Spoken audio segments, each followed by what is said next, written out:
Arthur Okonkwo, in goal. What is love? Arthur Okonkwo, on loan from Arsenal.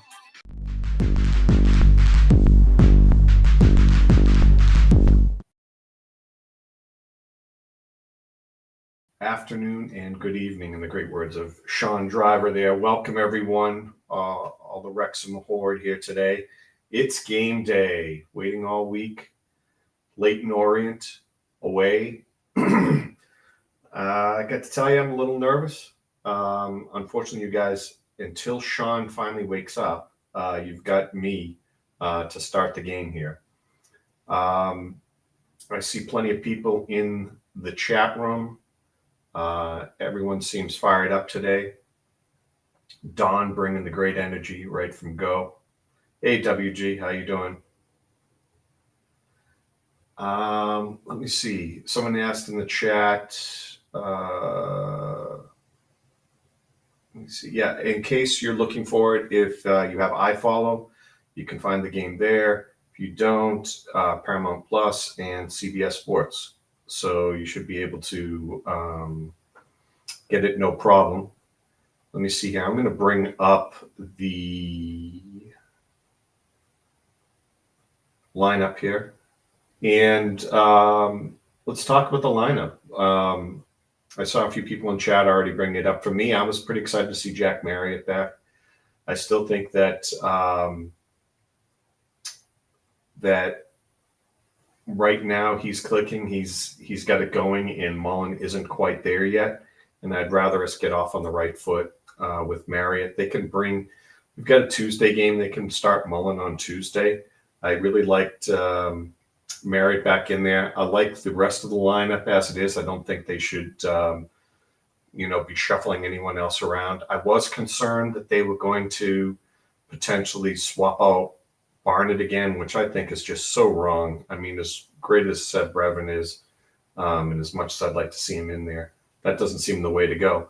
But what I did notice is if you look at the subs, so they have Burton, Scarr, Evans, Mendy, Revan, Fletcher, and Mullin.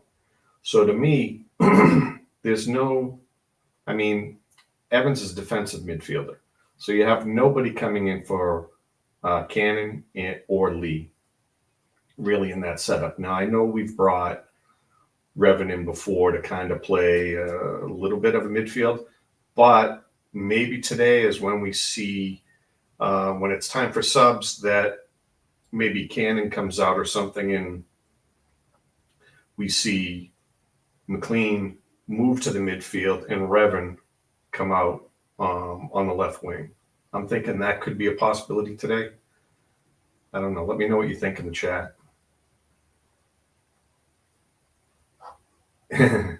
Yeah, John. I noticed that. Yeah, let me also I can go back to the lineup after. I'm going to switch to the table, and they already moved past the games. So Bolton won 2-0 over Crawley. Probably would have liked to have seen Crawley win that game. To tell you the truth, I don't think that they're going to be a threat to us, but Bolton has the kind of quality once they get gelling that they could, and it looks like they're kind of back to being more of what we expected in the team. Let's see, where are they in the...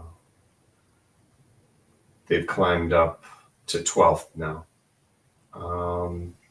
And then Reading over Huddersfield. That's a good result for us, I think. Obviously, Huddersfield is closer to us in the rankings. You haven't played them yet. We have played Reading. Yeah, I think the 2-1 helps, right? Like, at the very least, you want to knock down anyone close to us in points. But I think Huddersfield's the team that could be more likely competing for the 2 spot, right? We're giving up the 1 spot. 1 spot's Birmingham's. Everyone knows that. It's a matter of time. Like, Wrexham's just keeping their seat warm at the moment, right? Yeah, hopefully we can continue to hold that number 1 spot for another couple of weeks with a couple of wins before Birmingham plays their makeup game. But until then, yeah, it's definitely going to be close. What else do we got here? Don, yeah, Peterborough, Birmingham today. Yep, that's going to be big. What else was a big game that I noticed? Go through some of these. Blackpool, Burton, not really. I mean, I think you'd expect Blackpool there. Mansfield, Leyton Orient, not an important game. Shrewsbury, Rotherham, nope. Wigan, Exeter, I mean, they're going to be somewhere in the middle. Wouldn't mind seeing Charlton lose to Stevenage. And let Stevenage get a win so that, not that I want them on a roll, but they won't be as hungry maybe for us on Tuesday. Barnsley, Stockport, either team taking a loss there is good. I'd like a draw either. That would be decent. The Birmingham Huddersfield game, as we said. What else do we got? There's a late game today too, isn't there? Like at 2:45 or something like that. Reading, Burton. Maybe I was just looking ahead there a little bit till Tuesday.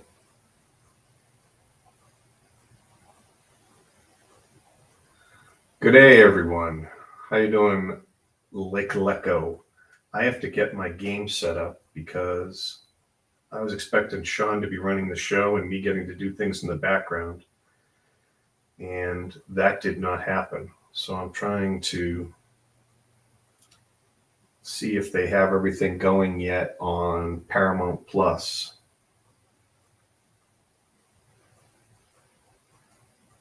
Things are a little slow on my television here. Come on.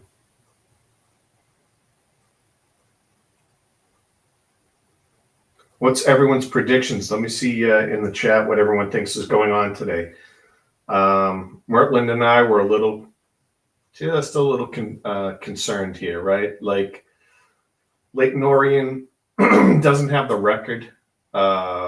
Maybe it has the record that we thought they were going to have. A lot of pundits picked Leyton Orient to be down in the bottom half, maybe even relegated. And they've looked good. They had probably the worst schedule in all of League One. And they've stayed in every game. They've only lost by a goal to all the best teams, some of them late in the game. So the way I look at it is they're pretty decent. Even though they got down in some of those games, they hung in there. I'm a little worried today. I think they're going to be a tough team, especially at home. And, you think that if this is a mid-tier team, this is one of those games where we really got to pick up some points on the road against teams like this. I'm not thinking they're going to be a top 10 team, maybe just outside of that, but they certainly look good, in good form, at least recently. So we got some scores coming in. Jason, hey, great to see you, Jason. Jason's saying 2-1. Yeah, not 100% of my prediction. Aaron's going with 2-0 or 3-1. So he's thinking a solid 2-goal lead. So he's thinking that we're going to have this one under control. W&G going with 2-0. Don going 2-0. You guys are definitely feeling Wrexham today, right? You guys are positive that we're going to win this. I'm a little concerned, but your optimism's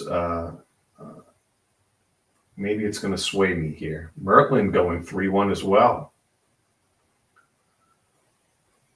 Struggling here in the background.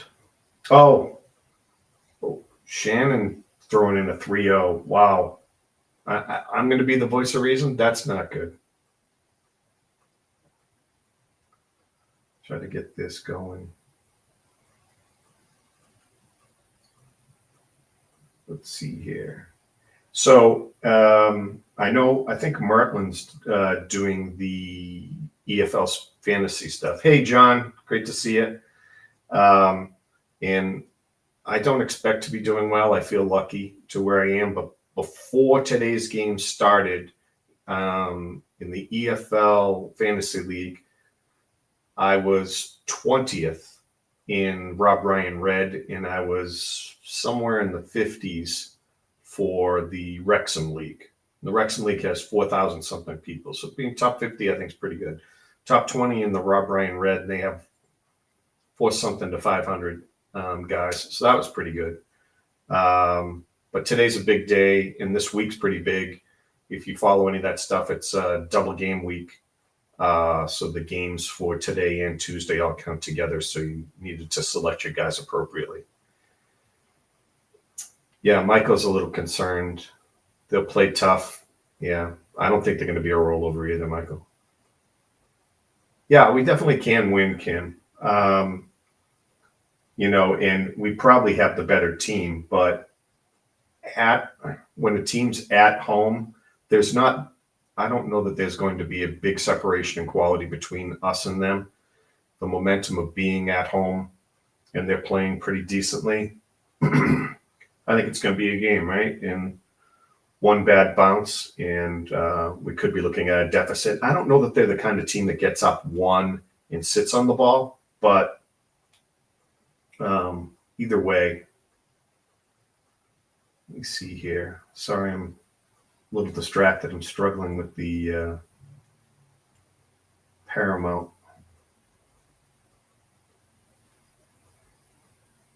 Two points out of the next two games would put us in line. Fine. Yeah, I agree with you. Like, if we can pick up these points, we're going to be in really good shape. A win out of the next two would be big. If we could somehow get points in both of them, a win and a draw or two wins, we would be set up very nice. I think that, in the first 11 games, ideally you want to get at least 6 wins. And so that means we've played 7 games. We have 4 more games to go. We're already at 5 wins. If we can get one more win, that like the winning half of your games and then drawing the rest of the half puts you in playoff contention in just about any league. We probably need to get closer to 90 points. So you want to be a little bit over that going through the season. So if we're at 6 wins on the first 11 games, this is game 8. We have 5 wins. So we need one more win to basically be on that pace. I think we've been pretty hot though. So I'd like to see us, stay on that hot streak as long as possible, stack up the points. That way, when you inevitably hit that kind of rough patch where you lose a few games, and we have an 11-game kind of area in the schedule later on in the year where we do not score 6 wins out of those 11 games, maybe we've already padded enough points in this to kind of even it all out. Jason's is 1,059 in the Wrexham League and 241 in Rob Ryan Red. Nice. Yeah, I'm just lucky at the moment, Jason. I don't know how I ended up doing as well as I am. Blind luck. If I knew what I was doing, I'd probably be overthinking it.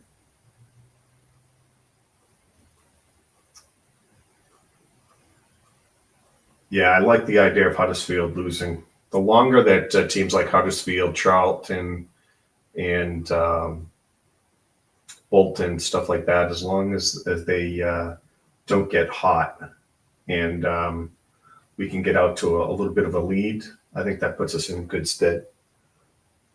What are we, about 10 to 15 minutes away from start here? Oh, come on. Paramount Plus.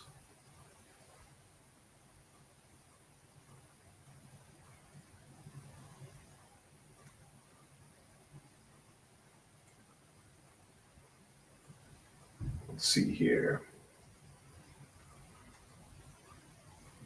Hello there, Giselle. Nice to see you. W&G, we're going to be putting you through it today, right? A lot of good games on tap.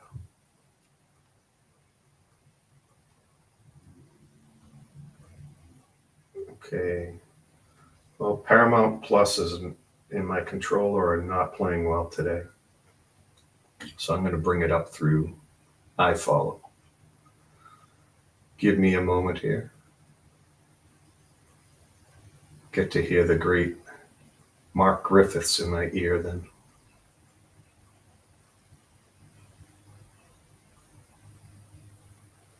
Yeah, I'm not saying it's you, John. I think it's just the control is not working well, and I'm having a hard time selecting the game. It's not letting me.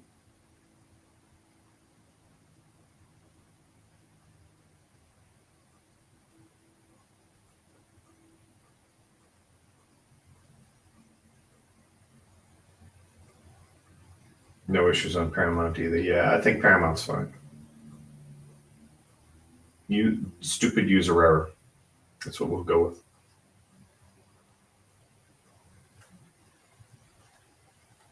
All right. It's okay. I got it up on iFollow.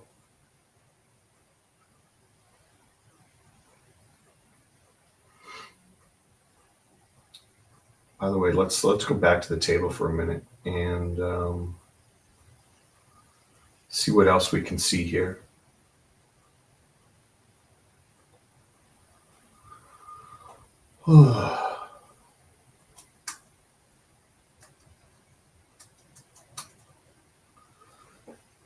So obviously we're at the top at 16 points ahead on goal difference. Birmingham has a game in hand though.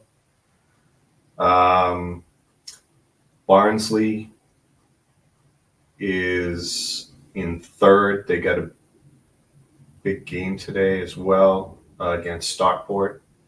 So they're only a game back in the win column. Charlton's also at 13.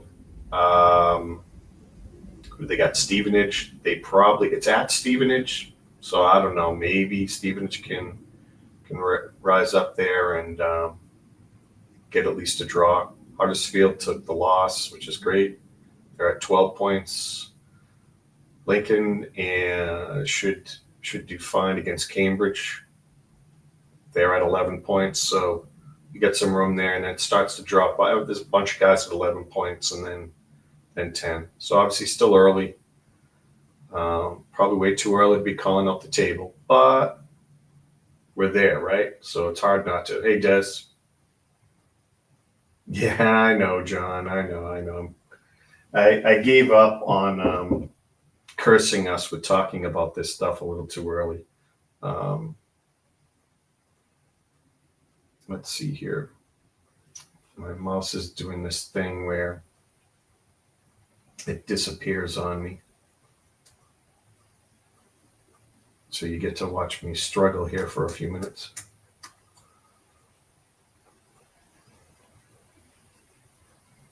There's the lineup again. I don't know if there's anything else we want to go over. Anyone saw anything on Twitter here? John giving the facts about Stevenage. Yeah, I'm thinking like out of the two games, I don't know. I thought Stevenage was going to be worse, and I thought actually both of these games were going to be cakewalks at the beginning of the year, based on what everyone was saying that Stevenage was going to struggle, and so was Leyton Orient. But yeah, that doesn't seem to be the case. They're doing better than expected, unfortunately. Hey, swirly glasses.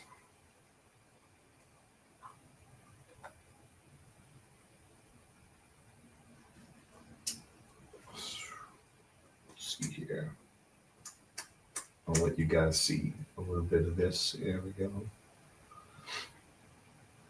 Still showing the want to get a better look at the stadium. Oh yeah, that reminds me. Let me come in here. We got a great pick from. Let's see here. Welsh Techie sent us one. Give me 1 second. Let me pull it up.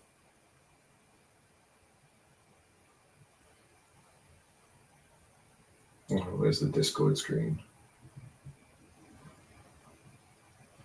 Come on.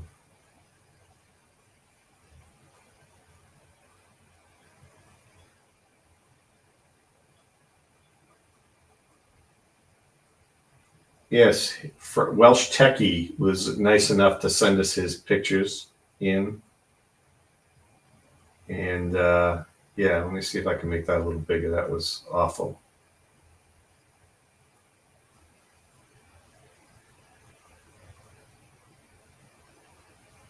Well, I'll leave it at that size for right now.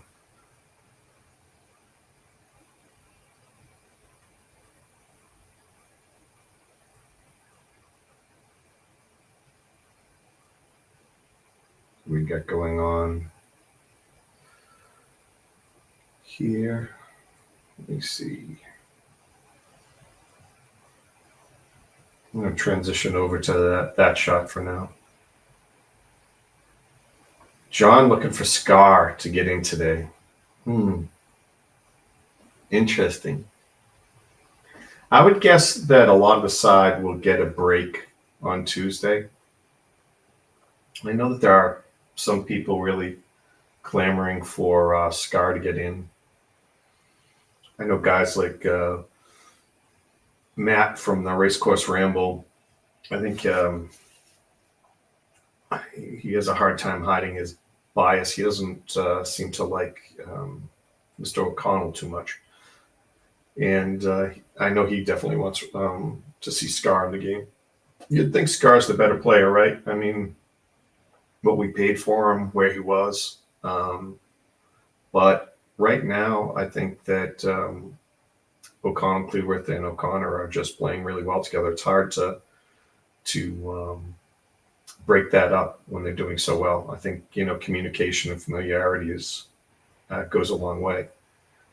We don't know what it looks like on the pitch during the week, right? We're about 6 minutes away right now. Sean will be waking up. I don't know. There we go. In the chat. Jeez. So I don't have a lot of the chat controls, but in the chat, if you guys want to come up with when will Sean be awake? When will Sean wake up? Will Sean wake up in the first 15 minutes of the game? Will he wake up before halftime? Will it be or will it be after halftime?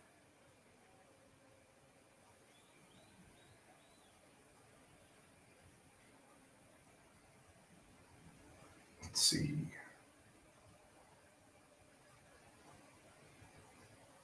Trying to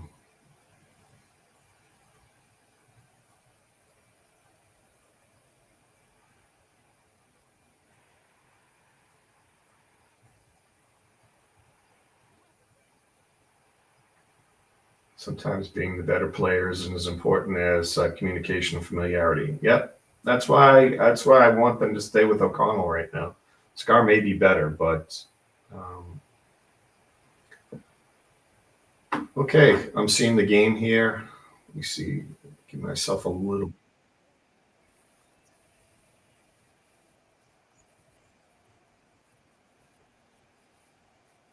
Watching them zoomed in on some of the kids waving the flags. Before halftime at the 30-ish minute mark. Okay.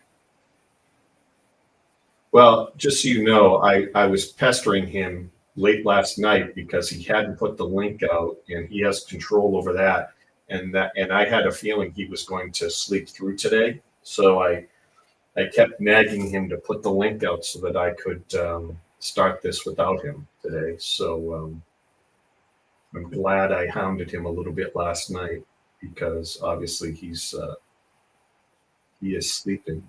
It's an interesting looking stadium. As if you hadn't seen, about 3 hours ago, Sean put out a "Who Are You" about Leyton Orient, and he was pointing out that the Leyton Orient sign on the roof is off center, and it's really interesting that they never shifted it over, or maybe there's a reason where it is where it is.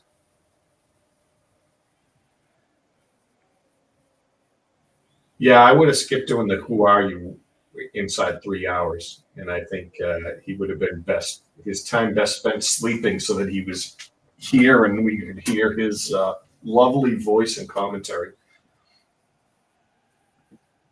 Looks like we've sold out the away allocation. They're showing the fans right now. They have not brought the teams out onto the field that I can see.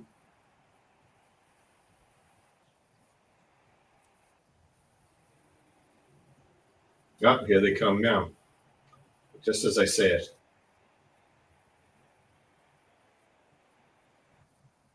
Wrexham in the gold, Leyton Orient in the red with the white stripes.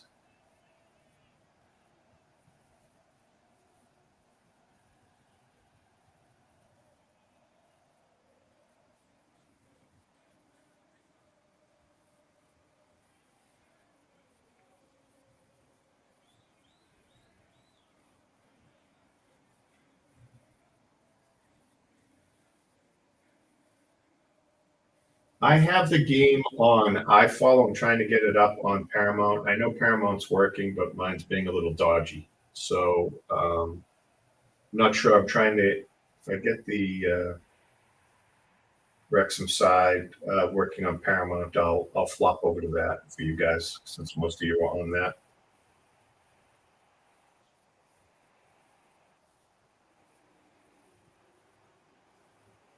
See if I can get that working. I'll still keep fooling around with it here.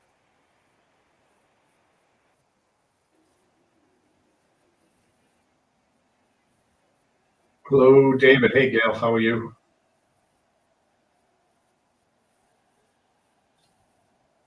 I'm able to log into iFollow fine. I'm on it right now, Gail. So, not saying it's your issue, but I'm crossing my fingers for you. I'm hoping you can get through it. I'm doing okay with it at the moment. I'm just struggling with my controller selecting the Wrexham game in Paramount Plus.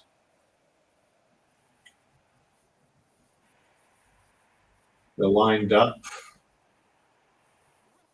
Wrexham is. Leyton Orient's out in the field. Looks like they're going to be going shortly. Hello there, Carolyn. Nice to see you.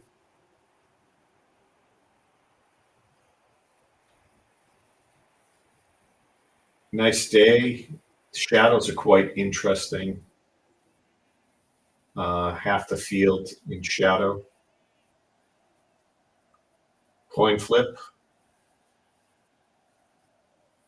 Queens out there. They now are switching sides. We won the coin flip. I'm guessing typically you would, I don't think you'd do that on an away game. You wouldn't particularly care, but I'm guessing that we're switching sides based on the sun being in the keeper's eyes. I don't know. Tell me what you think. We won the flip, and then McClean switched us.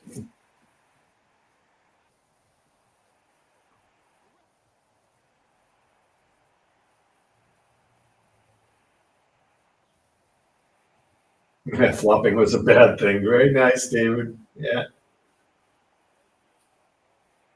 If anyone's going to say flopping's a bad thing, it's me, right?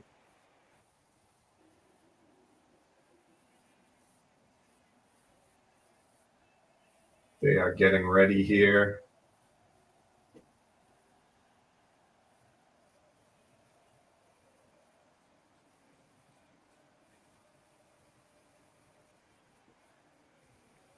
Yeah, it looks fairly full. I mean, there's a few seats, but I think people are probably just settling in. It's pretty close. Hello, Daniel.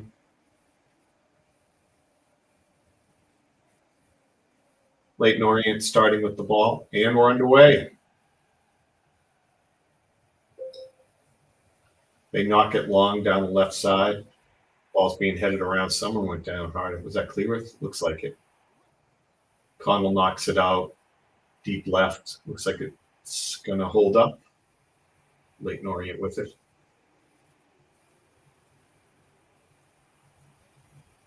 Ball's knocked long by Leyton Orient. Going to be a goal kick.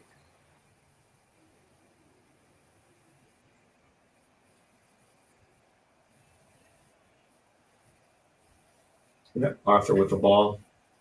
Now I'm trying to figure out, Sean said that the Wrexham fans are on the south side.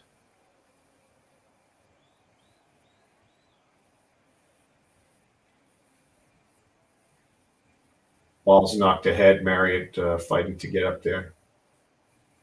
Nothing so far. Oh, that was handball. Thought it was. A little bit of a scramble here. Leyton Orient deep down the right side here. Ball's knocked away by O'Connell back out to midfield. Being booted around. A little chaotic here. Throw in for Wrexham. Smart play by O'Connor, knocking it off in the end to settle everyone down. Hey, Michael. Ken, thanks for subscribing. Throw in by O'Connor. Ball's knocked ahead, back and forth. Series of headers. Breakaway on a scramble. Oh, wow. That was an unfortunate scramble, wide left on the shot. He had just a phenomenal pass given to him, and he decides to cut across Okonkwo and misses the goal wide by 2 feet, maybe. They could have easily been up on that. The scramble in the middle, they tried to get to the ball and tackle, and they missed it, and that kind of blew up our defense in the middle, giving a nice lane for that pass and for that opportunity. Yeah, that was an easy goal. I feel like them not scoring there was equivalent to being excited about getting a goal early for us, because they should be up right now. Yeah, this is quite high up there. Hope everyone isn't afraid. Hyde's Marriott with the ball on the far left side. He's cutting back in. Great move. Tries to swing it around. Unable to match up. Oh, it looks like Dobson just cleans a guy out.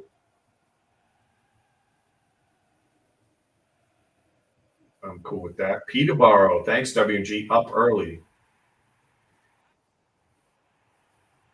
Yeah, Charles, the camera angle is so high up there. I almost feel like I'm leaning over the edge, of a railing or something, and looking down from the nosebleed seats. Leyton Orient working it around in their own end, around the back, blasting it long. Connell handles that fine. Cleworth knocks it out.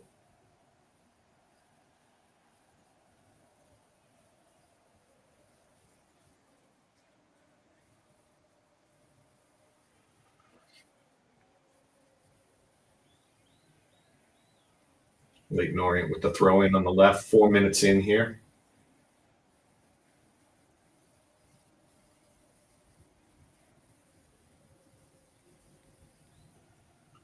Ball's thrown in, they're bringing it back. Going to work it back around out to the other side.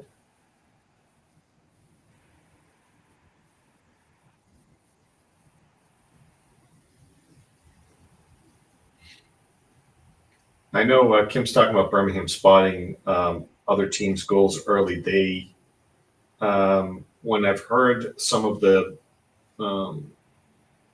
Blues people talk about their team, they said that the team seems to not look too good. They end up letting in an early goal, and then it seems to get them to focus and flip a switch. Leyton Orient now with a little bit of a breakaway here. Pretty decent defense. Cross. Good header by O'Connell. And a box-out game. McClean comes in, boots it away. And I've seen that in other sports where when a team's really, really good, they don't come in and they don't play the full game all out. They almost like look for a reason to inspire them. And I'm not saying they're letting in early goals, but the fact that they're not overly concerned and they're not pressing hard, teams are good enough to then score on them, and then they're like, okay, and that helps them focus and bear down. Not saying much because the ball's just getting knocked back and forth here. Nothing really productive. Leyton Orient's now gathered it in our end, trying to come along on the left, and Cleaver knocks it out.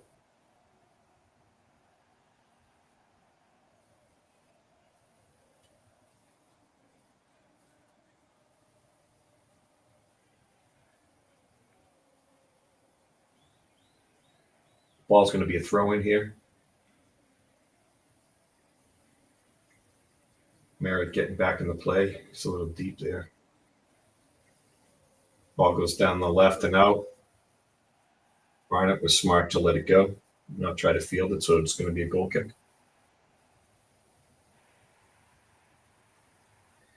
Yeah, I know what you're saying, Daniel, about Mullin not starting seems weird.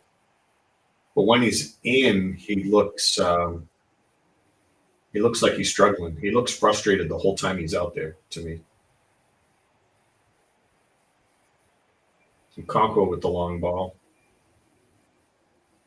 Isn't able to connect. Leyton Orient with it. Marriott adding some pressure there. Ball's being hoofed down the right side. O'Connor plays it. McClean comes flying back. Ball goes up. Throw in for Leyton Orient.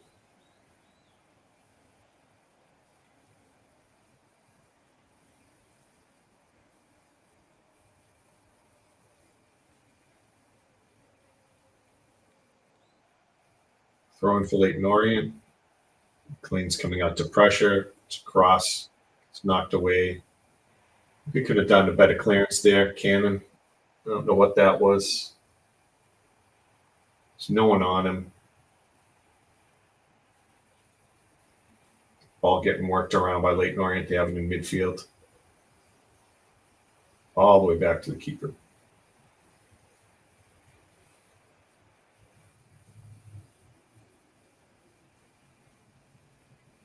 Ball gets blasted off. It's hard to see in the shadows who's who there.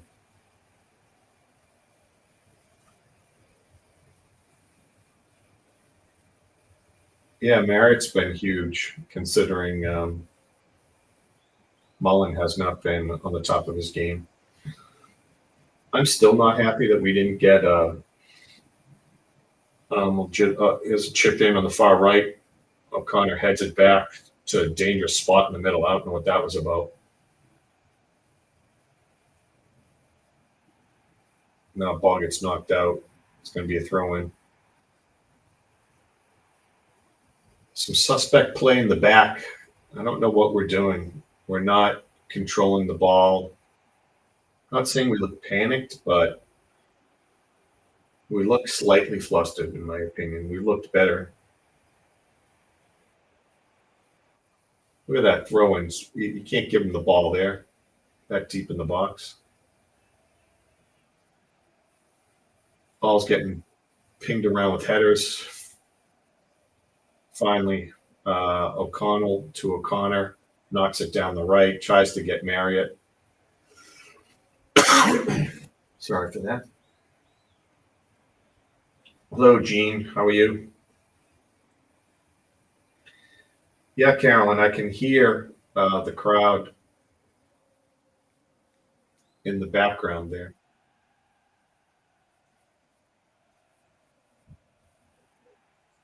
I think the Wrexham crowd is underneath the camera somewhere. I'm just not sure where. I believe that the shadowed end is the south stand, but I'm not sure.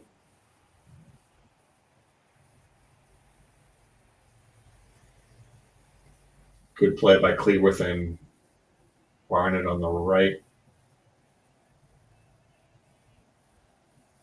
They're looking pretty solid today.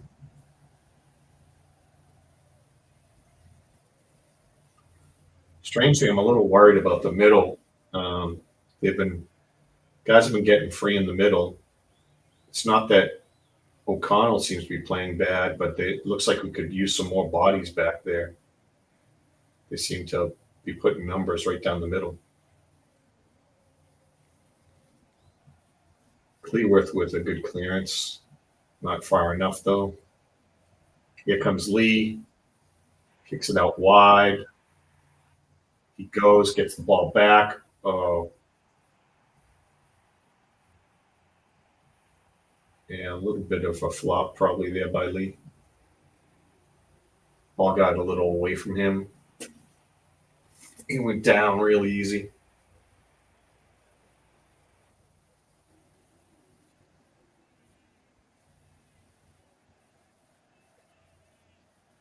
Can't tell. Looks like it's McClean lining up to take this. Again, the shadow's making it up. There we go. They zoomed in so I can see it on the iPhone. Yeah. McClean plays it short. Lee with the ball in the corner, back to McClean, swinging it around. What's Dobson going to do? Nice chip in, place to the far end. Header by Cleworth. Hey, go to what works, right? Cleworth on that far post.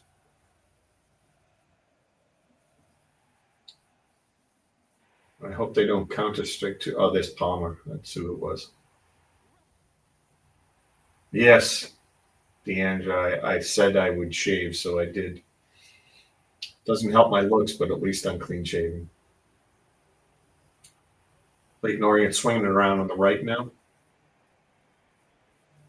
By the way, if you want to see some fantastic commentary on the women's game, Deandra, I believe you're going to be on tomorrow for the Swansea game. So a little worried about the women. Oh, a lot of pushing, knocking around. What? Not good play here. On these tackles, we're just knocking the ball away. We're not having any control over it.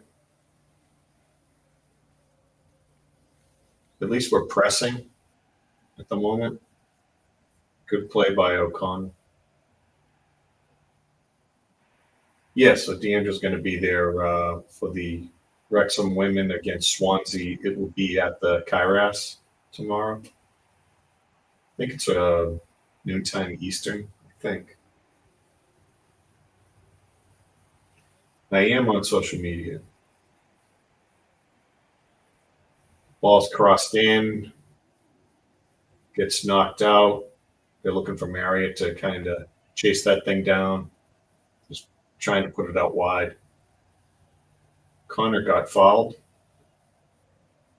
which is true. So they're giving Wrexham the ball for a free kick. Rotherham goal disallowed, huh? Did Sean collapse? He probably did because he stayed up way too late making his "Who Are You" video, and anytime he tries to go with under 5 hours, he never wakes up. He sleeps right through his alarm if he sets his alarm. Oh, there's some fouling right there.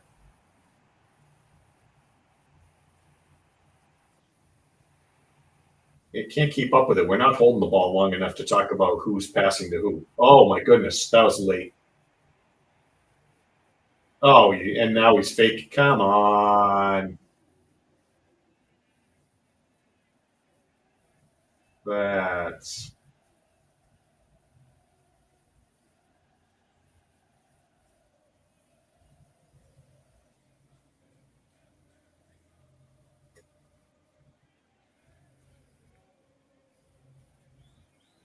now everyone's rolling around. Bunch of garbage. But he kicked me. No, he kicked me. But when I kicked him, it hurt my leg.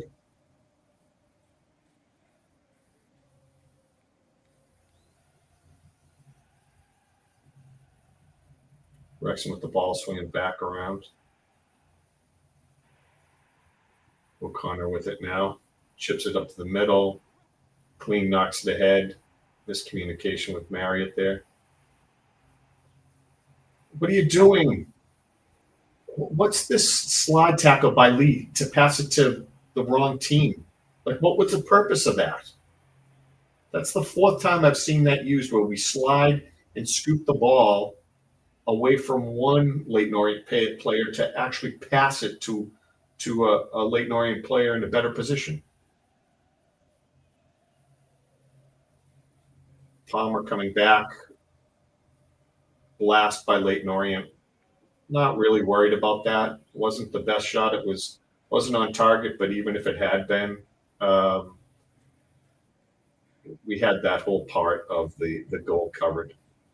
There was no real threat. Threat was that Palmer would end up falling on the guy and we'd get a penalty from there. But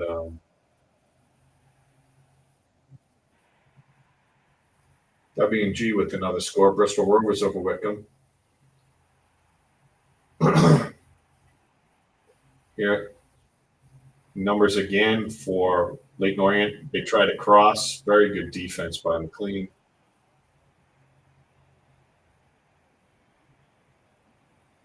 Good call out, D. Foster. They're playing with 14 players. At least we look severely outnumbered out there.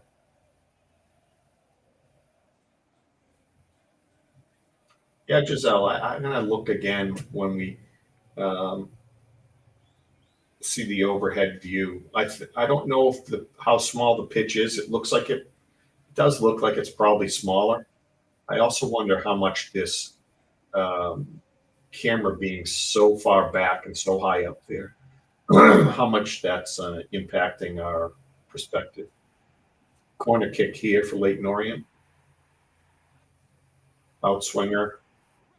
Oh my goodness.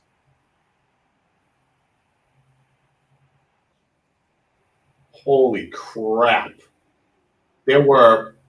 What is going on with the defense? Well, how many players were open on the far post? 3 for Leyton Orient? Let's see this.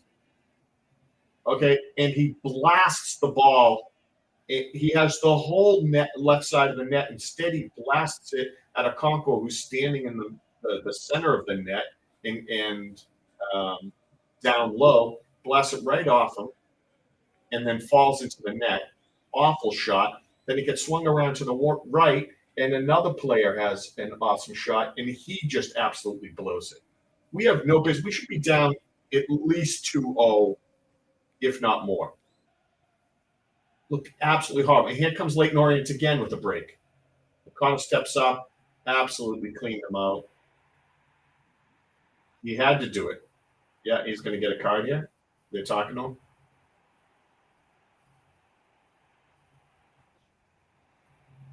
They're giving him a card? Looks like they are.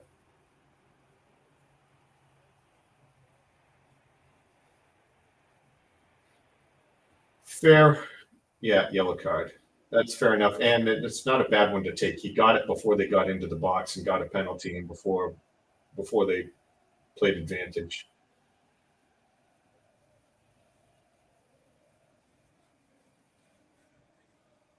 Yeah, the Leyton Orient guys are all joking with O'Connell right now. No one's mad.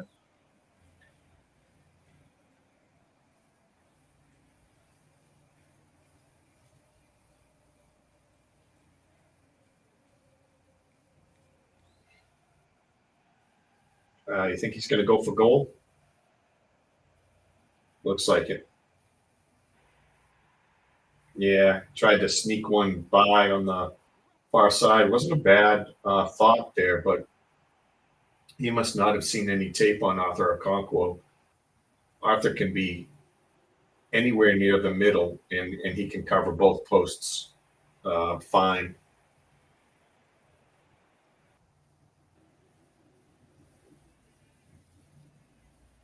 Long down the left and out.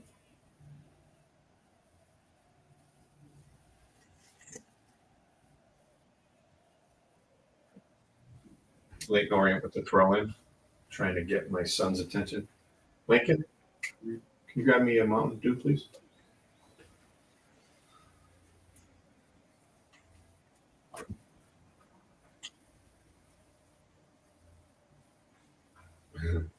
Leyton Orient with the throw in here. 20-minute mark. Fair to say the fact that the score is 0-0 is thanks to Arthur and a fair amount of luck and bad shooting by Leyton Orient. They got the Billy Waters yips there. They've been dead center in front, and they somehow blasted multiple feet over the goal. To be fair, it's a little bit of an insult to call him Billy Waters blast because Billy wouldn't have kept it in the stadium. But you get the point. Ball's back to the keeper. What about you? But the keeper looks strange in all light to me.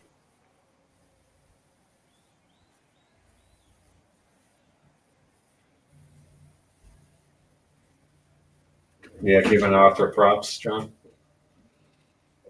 I would be. Yeah, I mean. Oh, you got to step up here. Arthur kicks it away. He's got to do better. That went almost straight out of bounds. He is a little sketchy when he has to play the kick quickly and he doesn't get his full run up.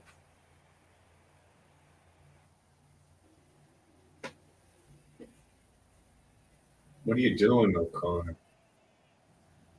They calling it?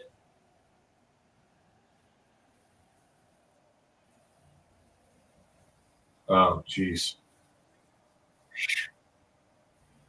Went off his knee into his arm, and they were. Leyton Orient was looking for a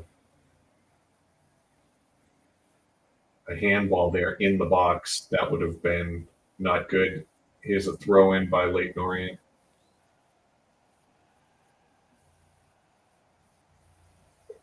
Wrexham with the ball. I don't even want to look at our possession stats. It's going to be awful, right? I have to.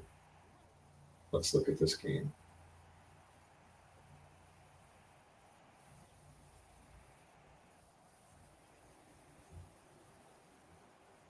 Only 64% to Leyton Orient. That seems strange. Blasted all the way down to Arthur. Easy catch there.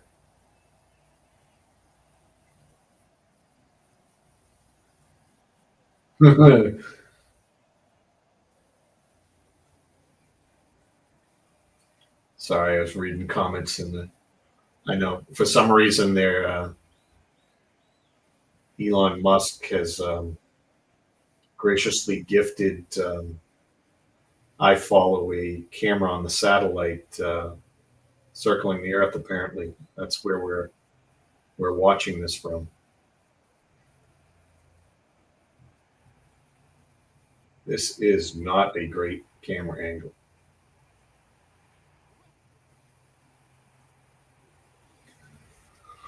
Wow. Well, if this is how we do it all year, where when we play miserable, we still stay in games and somehow, fight for points.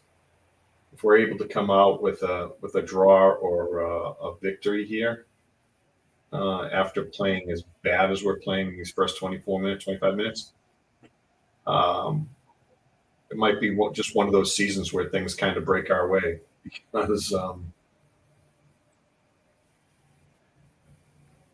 because we should definitely be down at least 2-0 at the moment.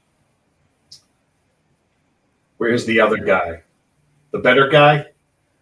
He is asleep right now. He tried to create some other content deep into the night, and he did not hear his alarm. In situations like this, the kids finally wake him up. So his kids should be waking him up in the next hour or so. Marriott with the ball in the box. Good pass on the right to Cannon, I think that was. Although, who knows? Everyone looks like ants from this distance. Holy crap! It's this far back.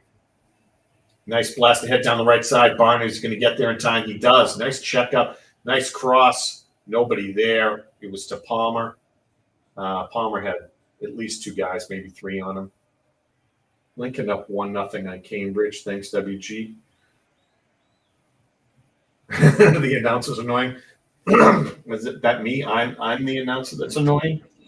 Or are we talking the Paramount Plus announcer?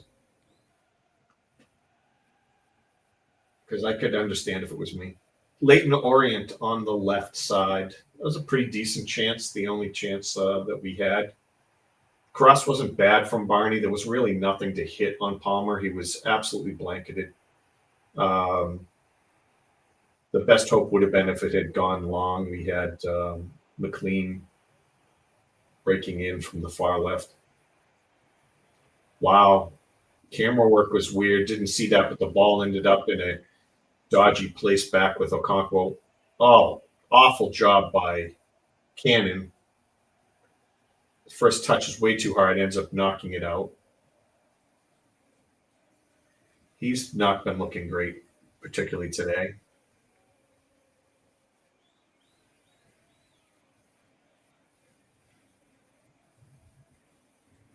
Ball being swung around the back by Leyton Orient. Thank you, DeAndre.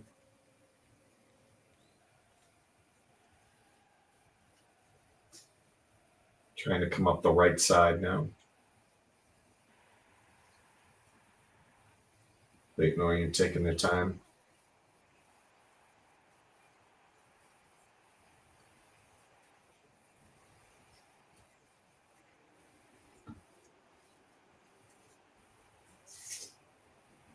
Here comes Leyton Orient. Late tackle. To be fair, I think he's getting a card for that.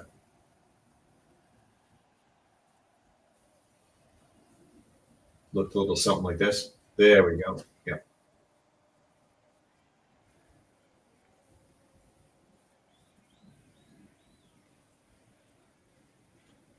To be fair, I've seen Dobson lead on at least 2 others. Another penalty here. So got a couple of yellow cards. The O'Connell one does open everything up for Scarr to come in for you Scarr fans in the second half. With Dobson getting dinged here, you could be looking at Evans as well. So the guys that would typically sub for them are on the bench today. There is no Rathbone, like I said earlier. Nice chip in on the left for Leyton Orient. Ball's being headed around a bunch of times. A lot of chaos. Leyton Orient still has the ball. Ball finally bounces back and Arthur picks it up.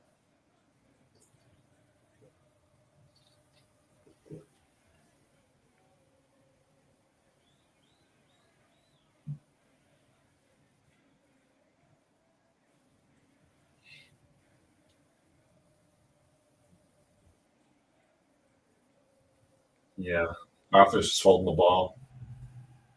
Slices it out down the far right.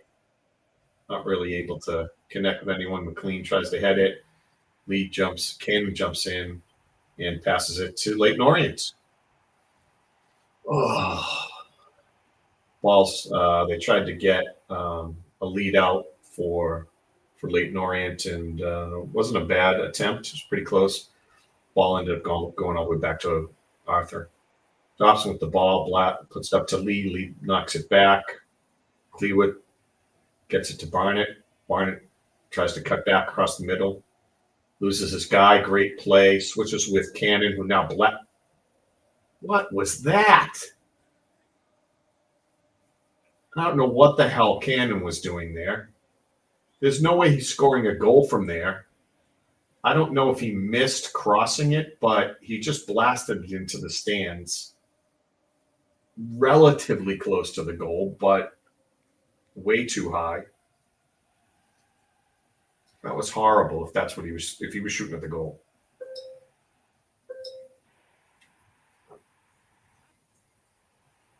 Birmingham got it back, huh?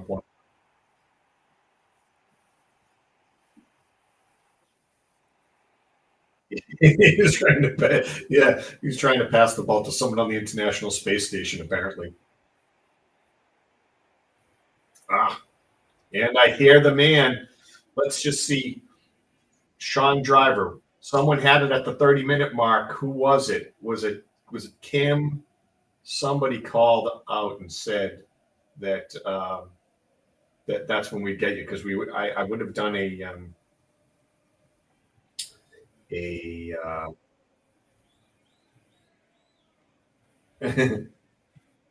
I have Sean in the background. I'm going to bring him in.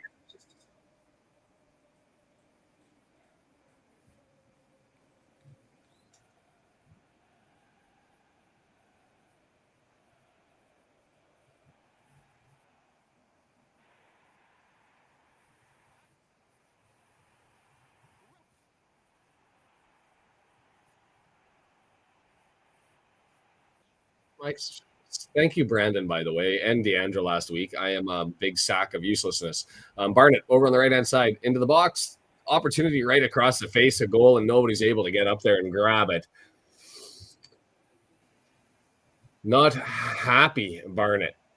So it looks like really no substantive changes all the way through, other than Galbraith and Kelman maybe playing together up closer up front. I'm interested in the formation that FOTMob has joining this late.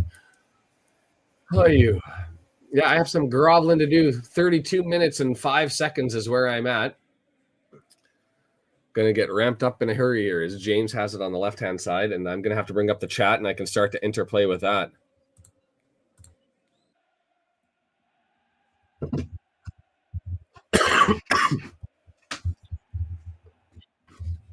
Perfect.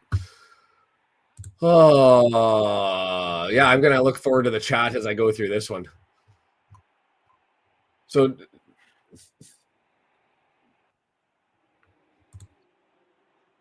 yeah, Brandon's I believe in my ear. I can't see the thing, so I'm just going with it as he may have signed out.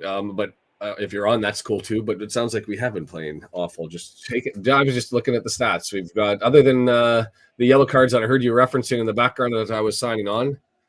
And now you have, is that Agi? I think, or Claire.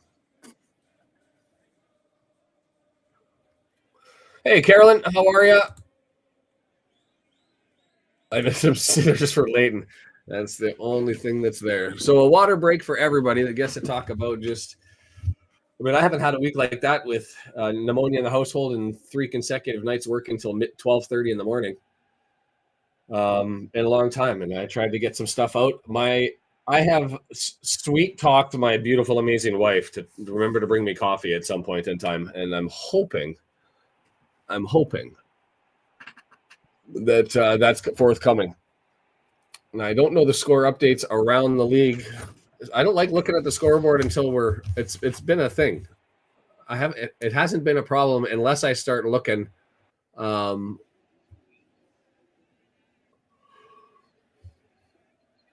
around this time. So I'm just gonna wait today. I feel like waiting. Yeah, Wonton, if you watch the Who Are You series, which I put out just recently, that's one of the fascinating things I found about League One is all of them essentially are below what the EFL recommends as the right size for the pitch. Interesting fun fact. But I didn't expect there to be such a divergence. Welling and Parkland are having at it. Oh, yeah. Lots of smiling and lots of Spider-Man meme. Straight pointing at each other. Good stuff. Who Are Your Wife? It could have been. I tried the cherry on top, right? I felt I needed to get that thing out, so I did. Double doubles all around. That's what we need.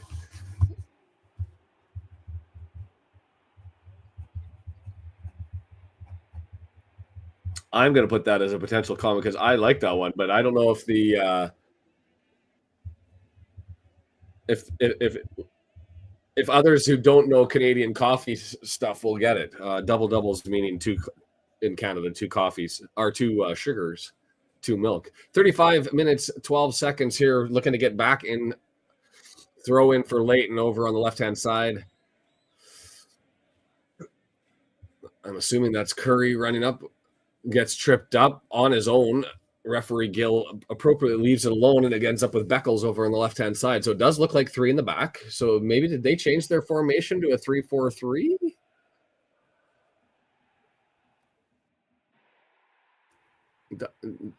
Hard to tell on that play forward in any event. James over on the right-hand side. Caffeine, sugar. I need a whole bunch of stuff. John, hey, John, I get it.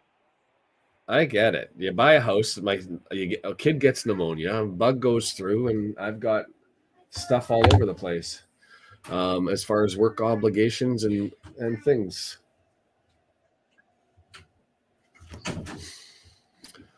Beckles picks it up, draws it forward. It's kickabout in the back.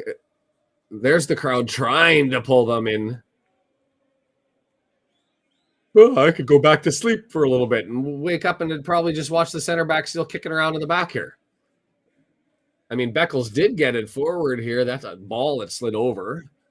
Ball across the midfield stripe, and now they're moving forward, and the patients looking to work out. Hey, I thought that Welling coached a team that didn't like this sort of play.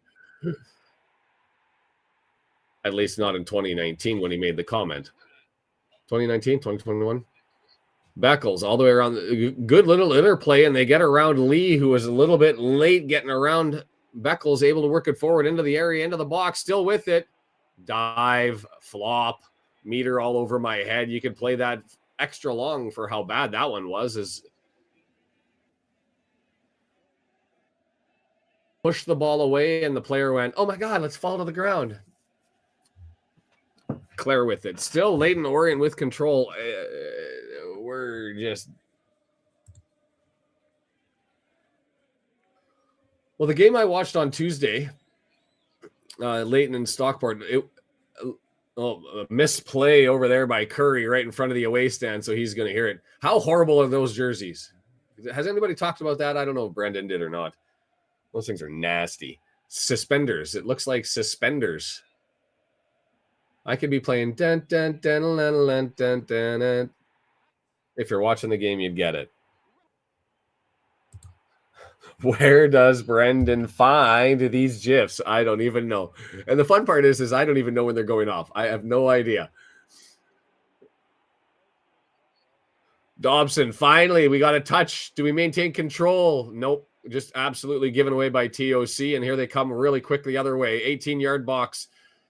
And a misplayed, a horrible one. Thank God for Curry and Galbraith on that left side for them, who's struggling. Advanced forward. Oh, weak little fall to the ground, and Palmer flops, and now he gets tapped into, and he's all complaining. I think Ollie has a right there to be a little furious. Okay, he's got the shoulder. I didn't see the handful of the jersey. And I didn't see whether the other player had one as well. That was Cooper on him. Who's driving the car? Welling. Wellens. I said Welling. Wellens. Don't go off your memory this early in the morning, Mr. Driver. You don't know that much. More Leyton possession. I think I've seen, the possession's at like 30%. I think since I've been 64%, 36% is the possession. I think since I've been here, it's been like 90-10.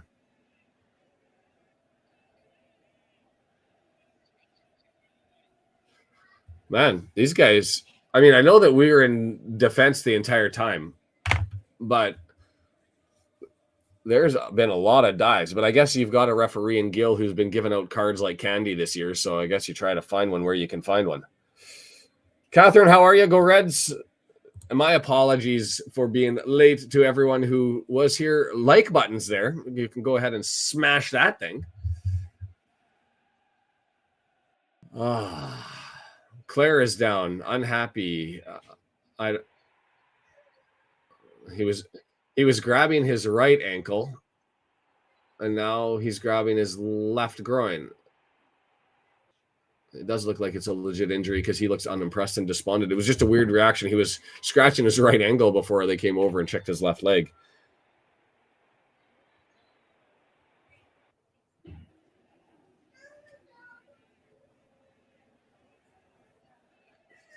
$40 minutes and 30 seconds. Canadians in their women's clothing, suspenders and high heels. I can't say I haven't seen it. A wake up button we can smash? Yes. The thing is I don't understand because I've got Brendan's messages. I've got full volume on the thing. I've got, I set 3 alarms. And so I don't understand what the hell happened. I'm waiting for the alarm to go off like now or something silly.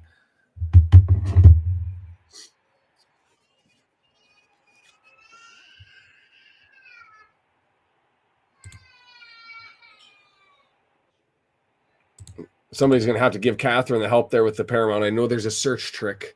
I haven't learned what it is as we're looking to get finally underway after the injury.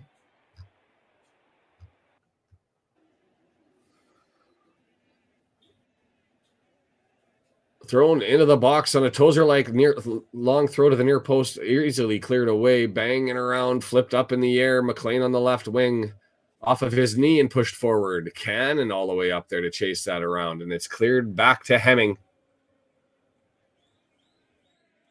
I know, and the kids.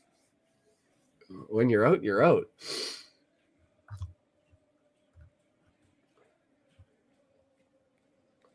Yeah, I've done it before. I don't know. Anyways, 42 minutes.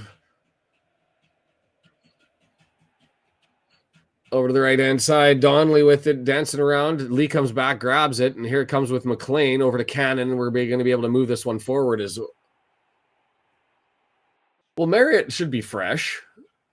Palmer may be doing a little bit of work trying to get this forward, but finally is a little bit of play through the back as TOC has it. Lee, midfield stripe, please. A little something. A long flip up over to McClean, trying to work on Beckles. And Beckles just handles that easy and kicks it out for a throw-in just near the corner flag.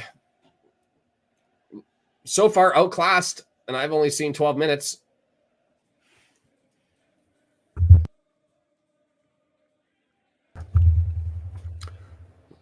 Lee gets tackled, and we'll get a throw in from 30 yards away.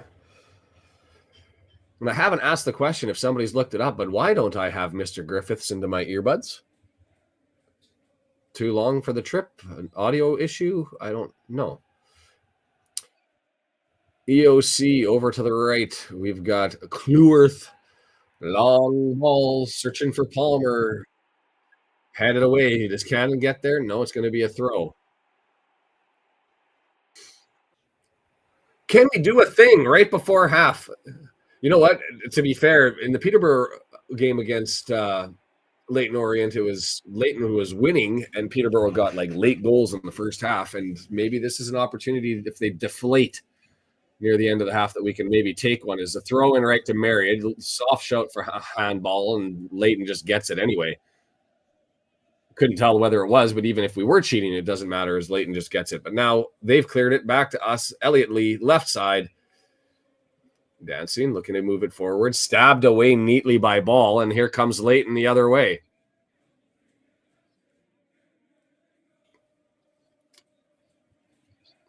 Yeah, so they haven't changed their formations. It's still Galbraith in the middle, even though my FOT mob's telling me they're doing something different.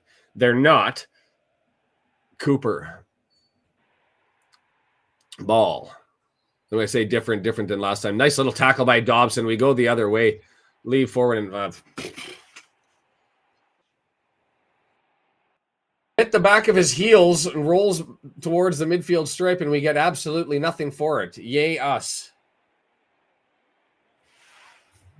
What changes would I recommend after the half? See, the thing is you've got to ride these guys till at least the 60th minute. The fans still trying to pull Wrexham into this thing.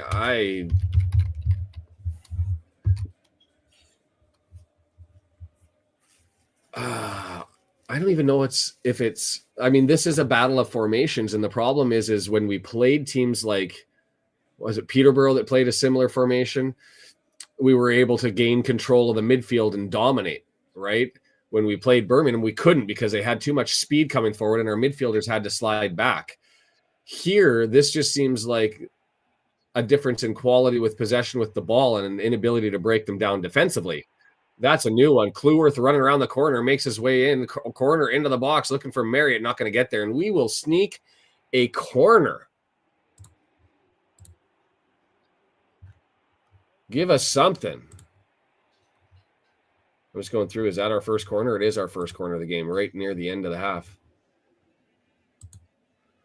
Good lead ball that gave us an opportunity, well, in Cleworth, to go busting around the right side like a wingback screaming forward. And he ran the ball all the way forward to about 25, 30 yards out and got a, thank you, coffee. Got a cross in. Scarr's on the bench. Evans, I don't think Dobson's the problem. Left footer, close, dangerous, punched away and almost by accident. And Marriott's there to collect an 18-yard box. McClean with it, thumps it. And it's blocked, and away it comes. Leyton Orient now on their horse, trying to advance the counterattack, and Cannon, that's not a foul. Oh, soft. Oh, and he's getting a card for this? We had numbers back, and Cannon got over exuberant there, running backwards, and gets his hand on his back. And I think as soon as the player felt his hand, Cannon went down, or he went down. I think that was soft. I want to see the replay on that. I mean, kudos to the player. You think you're getting the breakout. You look up and you don't have the numbers you thought you had, and then you feel a hand in your back. You take the opportunity and you go to ground. A little bit of brilliance, perhaps. Fletcher and Mullin on the bench. I mean, it's not the forwards' fault. Revan, Mendy as wingbacks. I mean, the one stat that I did find fascinating looking at things is how piss poor McClean has been getting anywhere. I know he's not meant to be offensive as a wingback and score goals, but he's had 8 shots and none of them on target yet. And so I'm starting to think he needs a spell on and a break, perhaps. I don't know. I think it's a formational change within the 5-3-2 is all I can hope for, as McClean loses possession, but they knock it out and we get it back. And I say that Parkinson's always said that they can change the dynamic within the 5-3-2. But that's about all I can hope for, I think.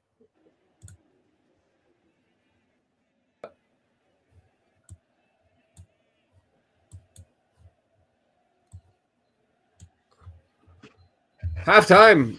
3 minutes into the half. Brendan's going to be able to join us to tell us exactly what was going on, but I'm going to watch the highlights myself and see exactly what happened as we go through it and go through the stats here with you, as I apologize for my misgivings sleeping in on that one. Mendy on instead of McClean. Would you take Mendy or would you take Revan? I mean, I guess the question is whether you think Barney deserves to come out.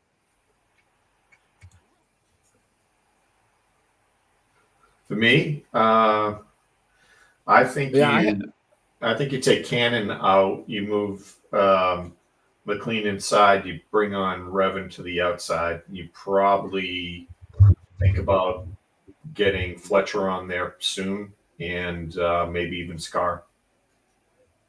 So I'd be making a lot of changes. I would have made my changes at the start, but I would have done that for a couple of reasons. Is I think a way that we need minutes into other players. Scarr, I wouldn't have put. I would have given Palmer the entire day off almost. And I know that's risky, but I think you pay 590,000 quid for a player and he sits as long as he has. Enough's enough, and you got to get some fall action. A couple of things looking at the stats when I was putting together the Who Are You series, the McClean stuff, it was noticeable. The other one was the decline in Fletcher's production over the course of the year. Now, I get that out the cannon. He was up something like 4 shots on target per 90. which you're not going to be able to maintain, but that's dropped off substantially. And I'm going to suggest it could just do with being tired. And you look around the league at how other players are managing the loads, and we're so heavy with our top six that, I mean, we have like 5 or 6 players who have played every minute of every game in the league. There has to be some changes there. So for me, I look at the bench. Scarr's got to come in. Evans maybe, but it hasn't been Dobson's fault. But McClean has to come out, and Palmer needs to come out. And I think it should be Faal going in and not Fletcher. But it's going to be standard Parky changes. No, he's not on the bench. It's going to be standard Parky changes. But I think Faal should be on the bench instead of Fletcher for coming up at least. Dobson has a yellow. Okay, so there, Brendan reminding of the yellows, and I haven't looked if you're on with me or not. I assume you are. Yeah. So that's appropriate, right? What Brendan is just talking about. We've got the yellow cards there. They're going to be having to make some changes. You want to go through the thought mob stats, Brendan? Give me the summary of what you thought of the first 30 minutes, or was it pretty much exactly what I saw for the last 15? I don't know. No, we looked far worse before you got on. You must have been joining the troops, because we looked even worse than that. But I'm Orient 37% us, with the XG being 1.17 for them. And look at that XG, 0 idea of how pitiful it's been. 6 shots for them, 2 for us. They had 3 big chances, we had 0. The 2 shots is someone being 20 feet of the I mean, Cannon's blast was ridiculous. Well, Brandon, you've got robot voice. I do. And that's I don't know if that's going to be output from you, and I don't know if they can. Oh, they're rerunning. I'm not getting a live feed. I'm getting a respin of the graphic that I have to refresh. I hope it's a little bit better now. Sorry. Welcome, Sam. You sound you sound perfect to me. Oh, thank you. Yes, I love the both of us, huh? Okay. I will work on that. Cannon, Robson, O'Connell, all with yellows. So, There's going to be some changes afoot then. Oh, I've got Mr. Griffith all of a sudden showed up in my headset. What a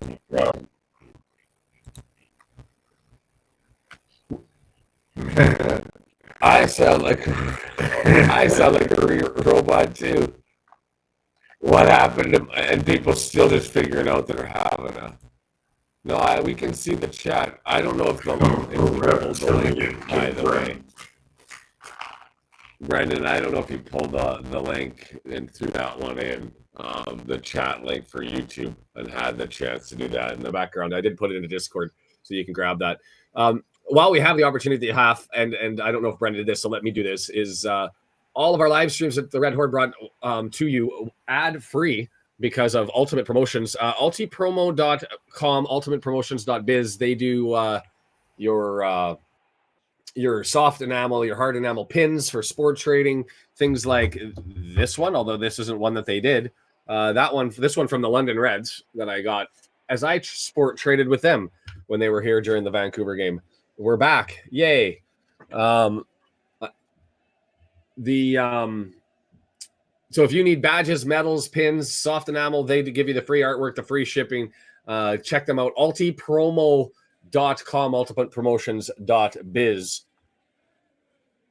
And it's weird. I don't know what what the issue is, and I don't think we've been able to pinpoint anything unless Brendan has. Everybody was enjoying the Crackle, the robot. So the good news. What is the good news, Brendan? The good news. The good news is we're 0-0 somehow. We're 0-0. The bad news is that was a shocking half. Maybe they just had to bang the cobwebs out. So Bolton took out Crawleytown. Reading took out Huddersfield. Pardon me. So we're getting lots of help around the league as far as scoreboards go. I want to kind of go through this one. W&G providing this stuff. Lincoln City up on Cambridge. Peterborough up on Birmingham. Man, that'll make the Peterborough fans a little bit more annoying than normal.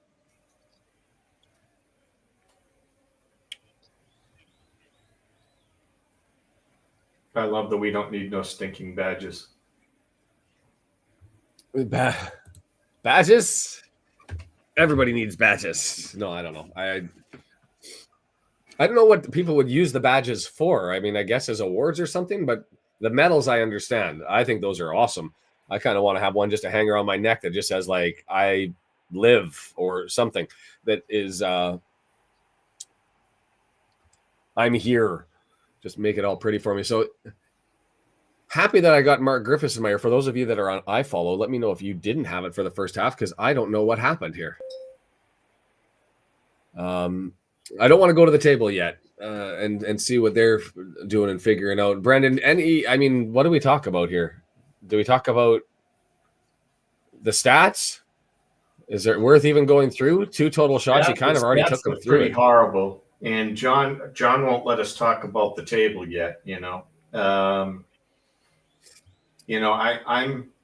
okay, especially with the way we're playing. If we get out of here with a draw, I'm thinking we got lucky. Hoodwinked them? Yeah. Hoodwinked them.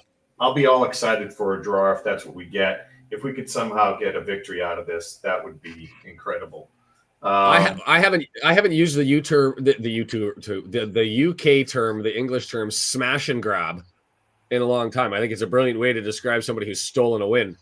I'd like to go in and do the old-fashioned smash and grab and come away with 3 points. If we could just start playing decent, we would totally surprise them because that does not look like, if I was Leyton Orient, I'd feel pretty good like they've been lucky, that Wrexham's been lucky, and that it's just a matter of time before Leyton Orient gets a few goals. If we all of a sudden start playing decent, they're going to be shocked. I mean, we could explode for goals in the second half because they're pressing way forward. They're running every time they have someone going forward. They have 3 or 4 guys up there. Like if we were controlling the ball, we should be able to counterattack. Instead. Just awful slide tackles where we're just booting the ball randomly, and it happens to be going to Leyton Orient people, and they have so many guys press forward that they have options and they're able to make something decent happen. So I think we need a little bit more composure out there. And I know you didn't get to see it. You were saying, it's not Dobson's fault. He looked better in the second half of the first, but he spent a lot of time just running around slide tackling, a lot of them late on the ground. So, yeah, I mean, I think he's definitely going to be one of the subs today and get Evans in there. I just want to go through a couple of questions. Snowboard said, who's in the booth with Mark? That's Mia Roberts. She's not with the women's team right now. She's moved on and still playing. But she's there. Not saying it's the reason, but we were undefeated until Sean shaved his beard. It's coming back. Right now it's in prickly mode. And John says, as I said in the pregame, 2 points from the next 2 would be fine. 3 would be good. 4 would be great. 6 would be out of this world. I'm a little bit more hard on the team. And I say that just because we've got teams that you look at the table would be harder coming across, with Charlton's coming. Who else is in that list of players? Huddersfield is in that list. There's kind of a set of 4, then another set of 4. The thing about Leyton Orient is you look at their season, they've played a lot better as of late, I would suggest. And so they don't, and their numbers, if you saw the Who Are You, I was like, man, this doesn't look like a team that is deserving to be as far down on the table as they were. 20th before the Tuesday, moved up to 17th, and away they come. Catherine says, "Heart's the new look." Thank you. The beard's coming back. My wife's not happy. I mean, if you didn't hear the story, my wife actually said to me that if she saw me clean shaven on our first date, she doesn't think there would have been a second. So did I pull up the table? Is it sitting on the thing? Are we looking at the table anyway, Brendan? Yeah, I pulled it up for you. Yeah. Okay. Table 1, League One table. I've got to go and look at it because I don't have it here. Well, you were talking about it, so I figured I'd bring it up for you. Let's bring it up. So Peterborough, I mean, the only thing that I don't like about it is that I ended up having to deal with the fans. But in any event, I have all the time in the world for Bolton. Almost every other set of fans that we've run across, the Peterborough guys, annoying.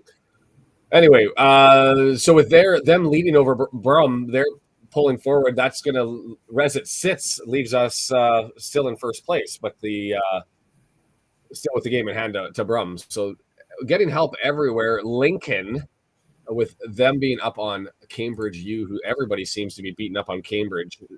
Everybody but one team in the draw. They're ahead, in Blackpool coming out of nowhere, looking for 4 in a row. Wins to pull themselves into the top 6, and then you've got Barnsley, Huddersfield, which have all but wrapped up. Mansfield still sitting 0-0 in their game against Northampton. That'd be disappointing, I think, for more so Mansfield. And Stockport, they play later on this afternoon in their matchup against, and that's Barnsley they've got, right? Yeah, it's Barnsley away. So interesting stuff. Rotherham still hasn't found it, and Shrewsbury, so far, the team that's doing it to Rotherham at home. Man, what is up with that? And it's just as I say that, Mansfield, there's W&G right on cue. So the players have started to make their way out there. Still a lot of messing about. Has anybody figured out the trivia question as to why? Is it Leyton Orient's feature on that north end that you say at being off-centered? Is that because that east stand was built earlier and then they extended it out where the away fans sit? And is that the only reason? Because when you were extending it, why wouldn't you add a second one? Why didn't you move it? It just seems like such an awkward feature to be offset. Is it part of that quirky? I don't know why it bothers me so much. I don't think I have ADHD or everything needs to be focused and set in a certain way. I'm not that guy. I can be. Brendan says he can be. So, yeah. Brendan, does it bother you seeing that Leyton Orient? Yes, it does. I don't know what you call it. Roofed off center. It does. All right. Who is this interloper on your screen? See, like, just look at that. They go to the full wide camera view here as we're starting to get things ready. Marriott standing over the ball. I need a sip of coffee. Let's get into it. And I am going to have to wrap this up a little bit earlier because I've got to go and buy some cats for the new host. Yes, we're not going to a shelter because of hypoallergenic reasons and because of the kids want to make sure. And I get that that's a thing. But we are going to go and grab some Bengal kitties this morning.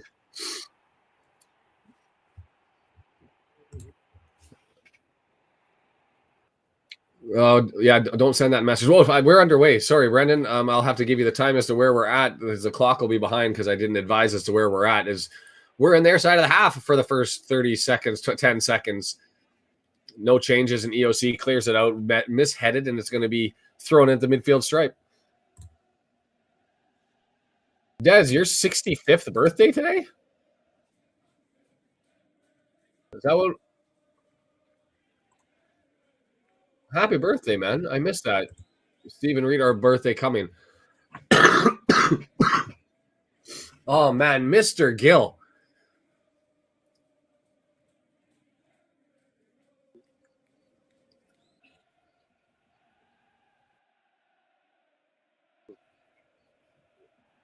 I want to watch this.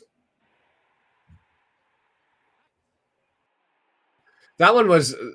He went down on the flop and then call that collateral damage or coincidental damage as Marriott ends up stepping onto him as he fell over.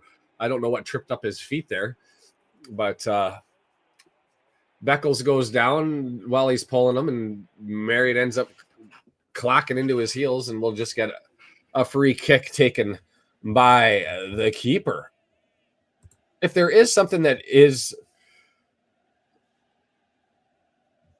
leads to the potential that we could get a shock goal and lead to the smash and grab, is Hemming, statistically, if not the worst, the second worst keeper, depending on what stats you find important in the league. Based on stats, anyway. And hopefully I didn't put the reverse jinx on him. And we did get a sub. Claire did come out, and I missed that one. 41st minute, last half. So he's out there. As here comes Orient. Simpson with it, moves it forward. I hate using that word. I don't know why. It's just one that I've been out of my lexicon for so long that saying Orient just seems weird. Anyways. Down the right side, Beckles with it. Flipped on over, and it's going to be TOC, which interesting. Decided not to knock it down with his back away from goal and try to play it up instead of just boot it up over his head. But in the result, he just gets it back after, and he kicks it out. The thing is I don't think there's like a one person that you put in and all of a sudden everything changes. It's not like we're misconnecting between the back line and the midfield and it's just on one side or somebody's having a bad game. It's some of the decision making by everybody. TOC there being sort of too unique, and then there's a bad touch by him there, and I don't want to be hard on him, but McClean has it over to Dobson. Well, a good first touch, maintains it, and then gives it away dangerously, 18-yard box, and oh my God, he fell over. Oh, Cleworth, it was 2-on-1, 18-yard box due to the giveaway. And so how come there's no call there? Like, that's the same sort of pitter-pat, soft touch. Oh, no! That's exactly what I was just saying. Like, what's the difference between Cannon's foul that was called and the foul on Barney that wasn't called? After the play, and the player almost dives and goes down because he's lost the ball, and Gill goes, yeah, that's enough. We'll give a free kick. So, that's possession stolen, and every minute that's passing here was all gifted away, and that controls the nature of the game. It's hard to advance and put pressure on and do your thing and bang the cobwebs out if you don't have the ball because the ref's giving it away. I'm curious if the foul numbers are egregious. Man, that was a fortuitous fall, slip.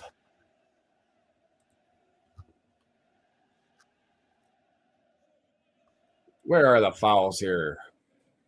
Do I have to control that? Fouls committed 9-3. Now you'd expect that a little bit because we've been in a defensive shell more than the other side, but 9-3 is starting to skew things at the half. That leads to 18 fouls to 6. That's a 3-1 range. I don't think there's been that much in it as far as our activity. So looking at Sonny Gill trying to punish us for the 6-0 FGR win the last time he officiated us. I can call him Leyton if you want, but it'd be the equivalent of calling Manchester United Manchester. Is there another Leyton club? West Ham? No, I don't know. Tim, 11 substitutions were needed at the half. That's what I should put as a nomination. Hey, Alicia, thanks for joining.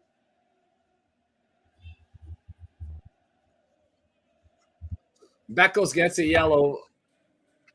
Marriott and Beckles having a squabble, and are they going to chat their way up the field as they did the last time when Beckles got stepped on accidentally over in the corner?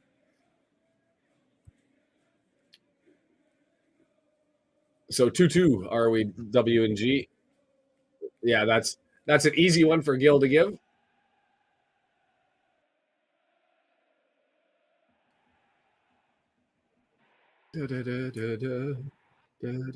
Are they going to do Town away? I like it for the whole second half. Leyton FC, got it.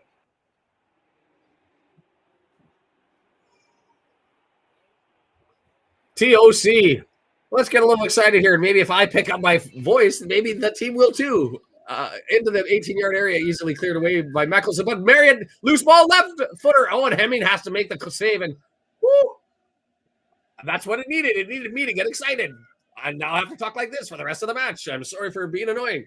No, that was an opportunity that came out of nothing as a giveaway. And this time we didn't slip and fall down. Marriott able to get a shot away, but right at Hemming. And he was able to grab it. How is that would have been called a foul the other way? I'm fairly confident. I'm starting to be a little bit. Birmingham was gifted a goal by the Posh. Yeah, he had space over to the right, and he had an opportunity. I don't think the players were there. I think Marriott maybe mishit that or got a little excited with the opportunity falling at his feet. As that was all Elliott Lee who tackled Beckles, pushed it forward, and Lee turns, grabs left foot, and he drills it right at the keeper.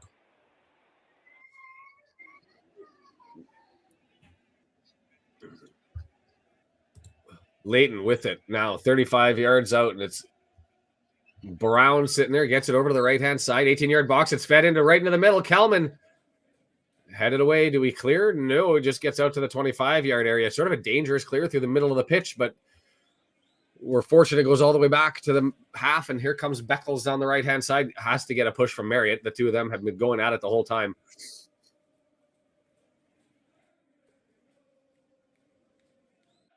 Simpson with it. Moving forward, gets it up to Ball 35 yards out in the middle of the pitch. 30 yards out. Inching ever closer are the O's. Bolton with it. Ball with it. Wakey. Just the three of them. Kicking it about 18-yard box. A nice little wraparound and off the outside of the. I think that was side netting. Maybe a post.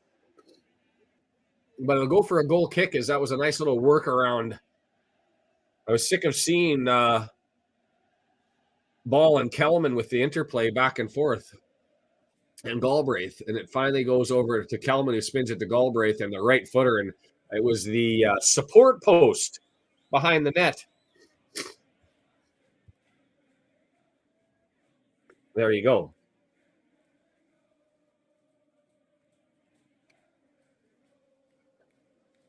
Yeah, the problem is with this headset, it makes it hard to do the two because I got to pull it right over top. And it gets hot. I'm going to wait. Right on my shoulder. I'll put that on if we get into trouble. Beckles. He's rattled. Marriott's got into his head as he makes a mistake, and he pushes that one out.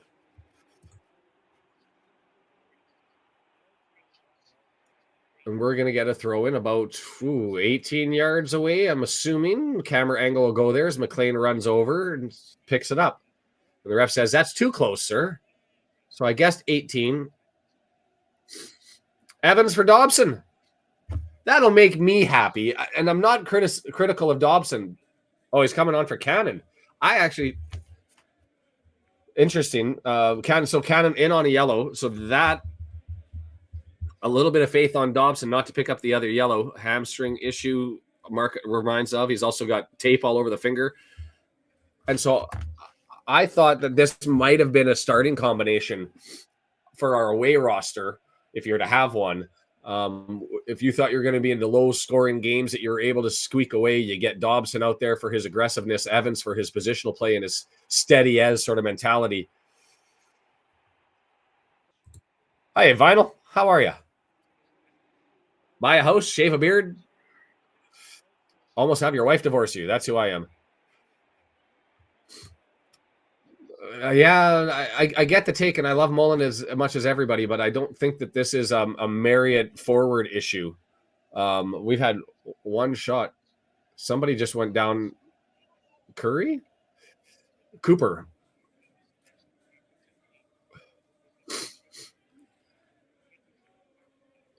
A cramping issue. And this is the third game in the week for Leyton Orient. And so you'd think if there is a potential of fatigue, they've certainly got it.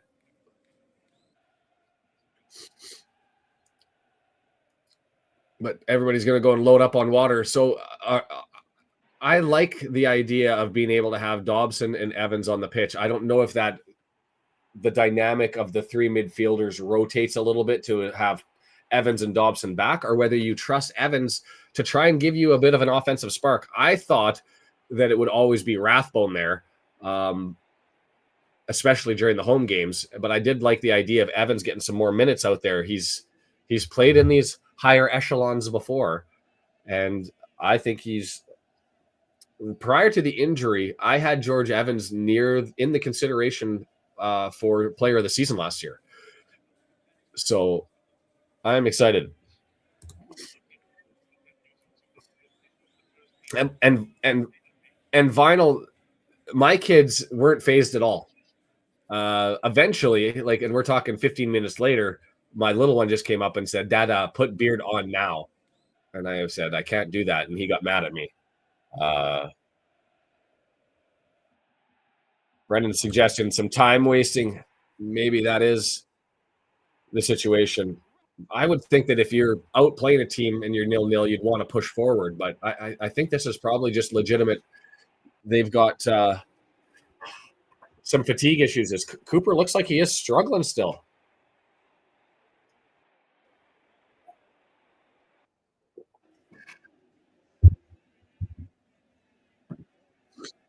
Oh, so it's 4 in a row, and then they've got a Tuesday. And I don't know whether the fourth game, Brendan, if you look it up, was that a trophy match though? They may not be as deep as us.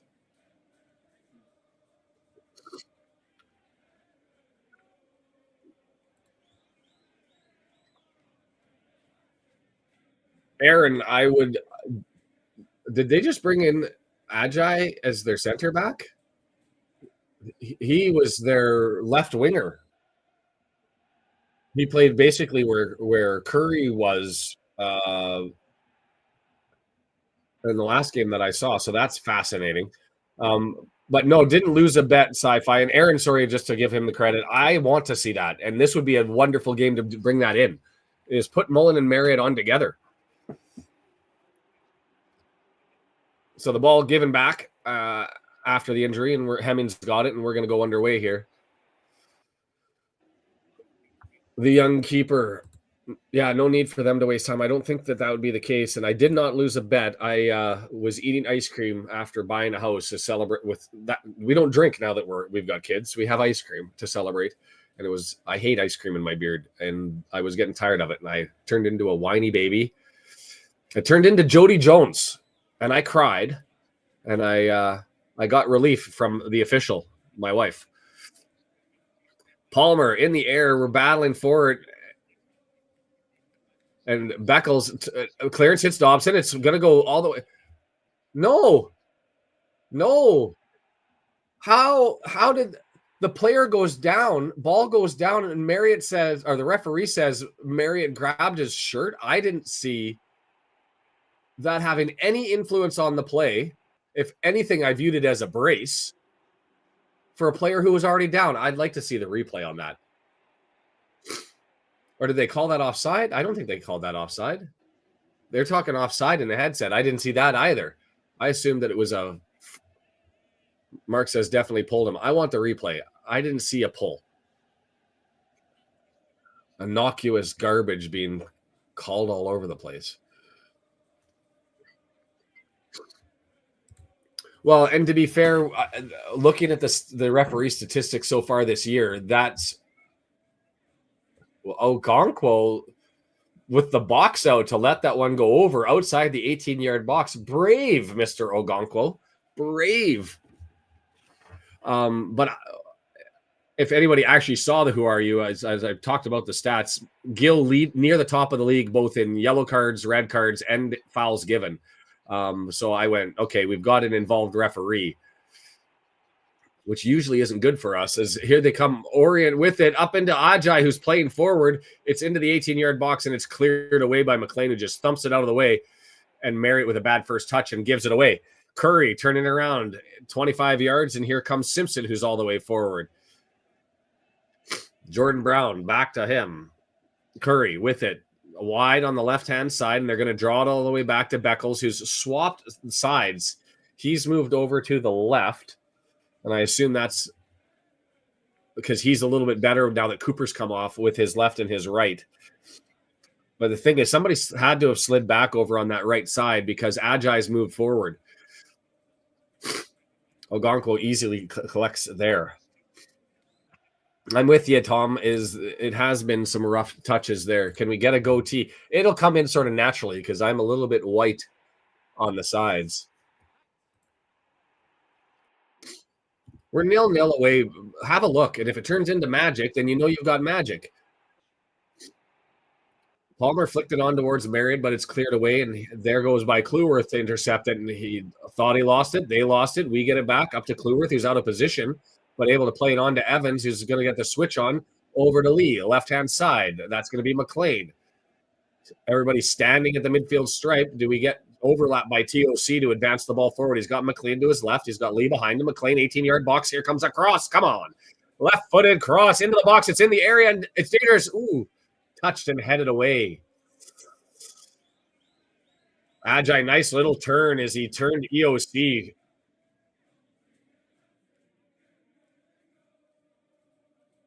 And Barnett's able to collect it.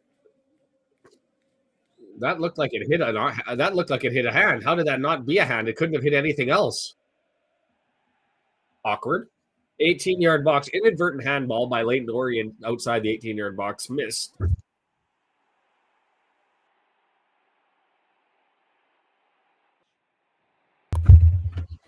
Sloppy play, but we got away with it. And Max Cleworth. Long ball gets it down to Palmer. Didn't put up much of a battle, and Leighton's able to collect it. Ball. I will say I've been impressed with Ball. I've said his name a lot. He's been captaining the midfield there. An interesting W&G with the score update. Stevenage up on Charlton. We are being helped everywhere around the league right now.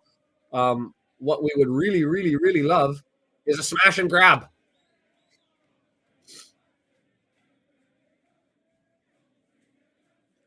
Good teams find a way. Is that the message? Or is it great teams find a way? Anyway, I'm saying all that while Leyton Orient has the ball. Jay working with it, moving it forward. 65th minute, there's got to be a move, and that's. Oh, I thought EOC could have tried to sell that one to try and get it the other way. That went off of AJ, and we didn't have to. We got the throw in anyway, so well done by getting that right. I thought that looked like it went off of them, but the way that they were reacting, yeah, the way that everybody was reacting was it was going to be a Leyton Orient throw, and we've got subs coming. 65th minute. Mullin and Fletcher. We're not going to get Eminem today, folks.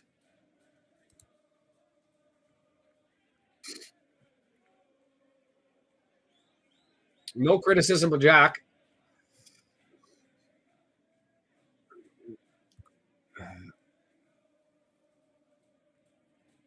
There's the sub of the game. I'm actually going to put that with the 11 substitutions needed at the half. The other comment of the match is going to be kick, chase, chase, chase, chase, chase, kick, chase, chase, chase.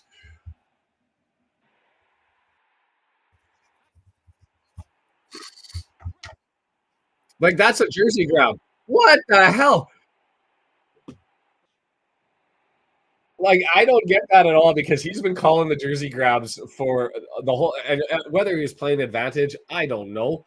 But we're going the wrong way. I would have blown that down. That's no more or less egregious than what he's called in 3 or 4 other fouls all over the place. Interesting. Mullin for Marriott. Oi. I don't know how to interpret that. Oi, Kim. We're playing 3D chess. I haven't heard the Fletcher song in a while. Last time I heard it, I was singing it in Vancouver. And I was the only one. And I got a shy little, almost embarrassing thumbs up. An opportunity here is well done by Beckles, who ended up knocking that one down to Simpson. And he was able to get that forward as we had Marriott and Fletcher playing together. Brown through the middle, up forward, 18-yard box. Ajay.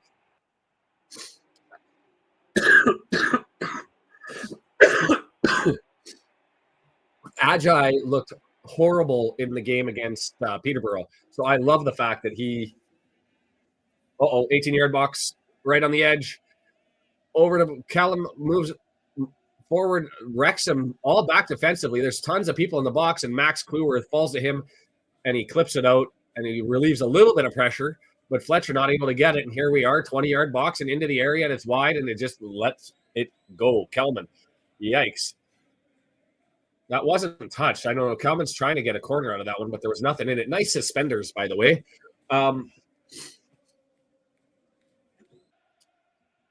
Yeah, no, there was no deflection on that one.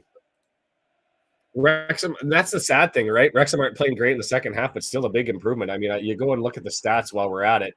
The possession's exactly the same. The XG up to 0.06. Rotherham draws equal with the Sallops.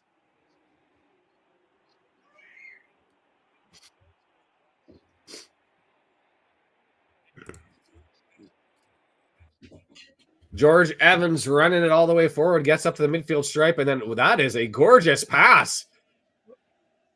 Well done on the pass, well done on the tackle, and then cleared out by them, and we'll get a throw in 17-yard. George Evans with a beauty, just out of reach of the defender, gets to McClean, but then the defender gets the tackle in, and there goes Brum up 3-2. That puts them top of the table. Q Barnett. Oh, didn't work. He got tackled. Max Kluworth. Dobson tried to get forward to Barnett, and that pass was way too far forward for anybody, and it's going to be a throw-in over near the corner flag for the O's. Every time they zoom in, I'm like, nice suspenders.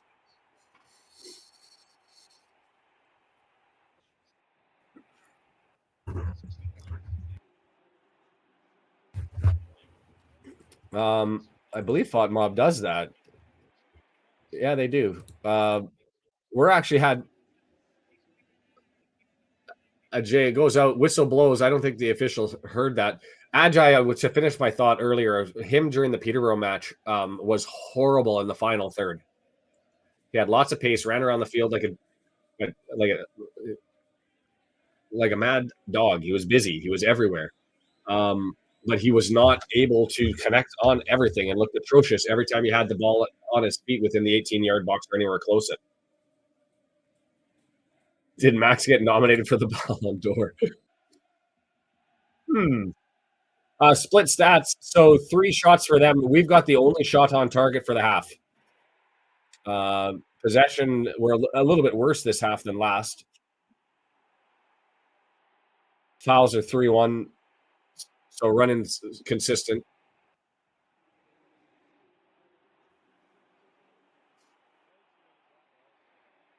Lincoln up 2-0 on Cambridge.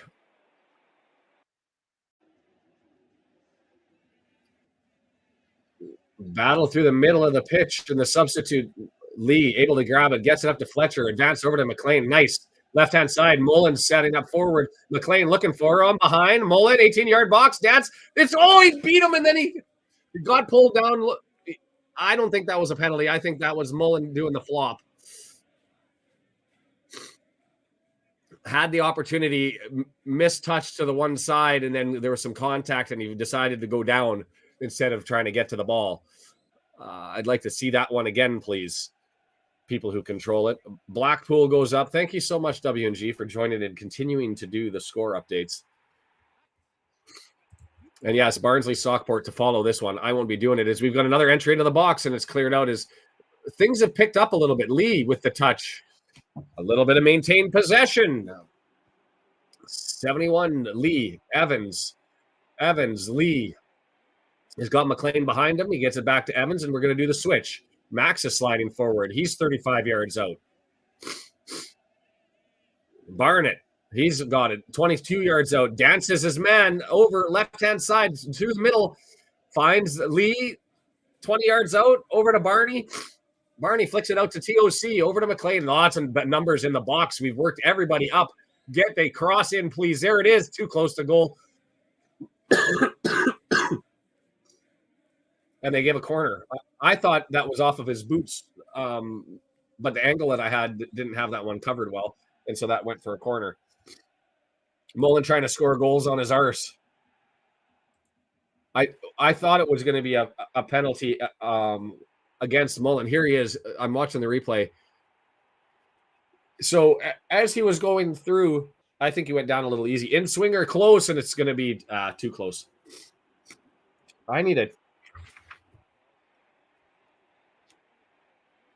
I don't know. Corner from the left-hand side, and they leave it to Lee instead of bringing up TOC, and that's just been a source of frustration. Off camera for just a second.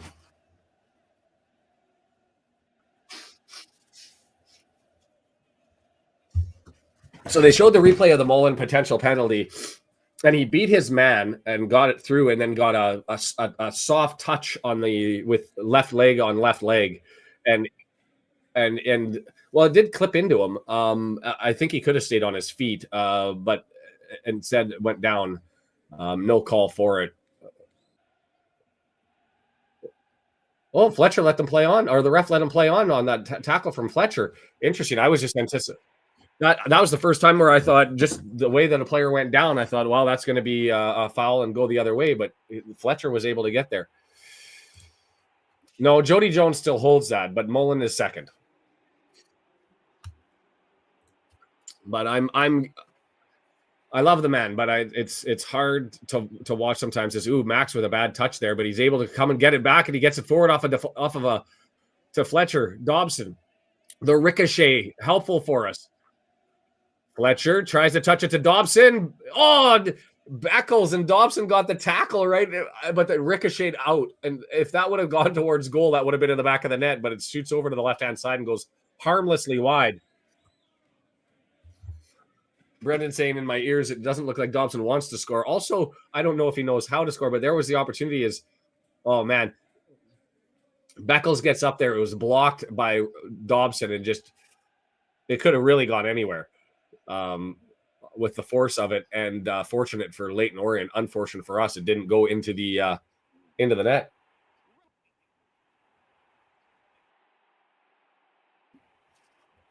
Hemming with it.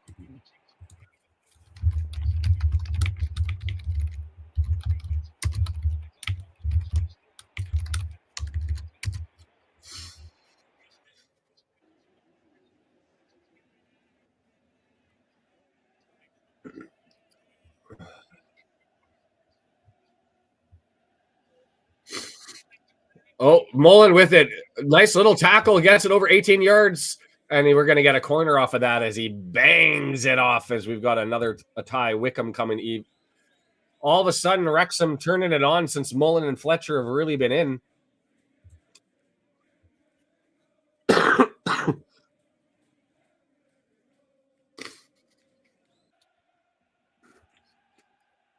Lee's not taking this one. It's got to be O'Connor. It is left-footed in swinger, close to goal, and hits the back of the side netting. Not even close. Certainly in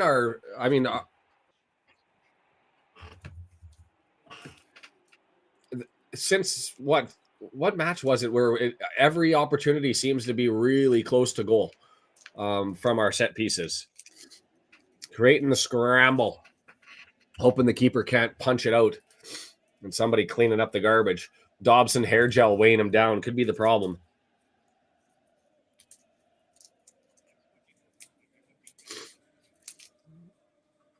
TOC gets under it. Nice little header to Dobson in space, and away we go. The midfield side. McClean, left-hand side. 40 yards out. Draws it back. Lee back. And is the switch on? It is. All the way to EOC. We're doing the possession thing now. TOC pushing it forward. McClean. TOC with it now. Lee, 40 yards out. He's got numbers up there. Mullin has come back to support. Over to McClean, and away they go. For 3 up. Mullin's still there too. McClean through the midfield and into the area. Headed. Dobson too short. The hair gel needed more. Mullin able to collect it. 18-yard box. Barney, we're doing things. It's up. It's over. It's there. Pushed. It's down. It's over. It's bouncing around. No foul call. And it would have been an own goal. Flicked out off of a ricochet.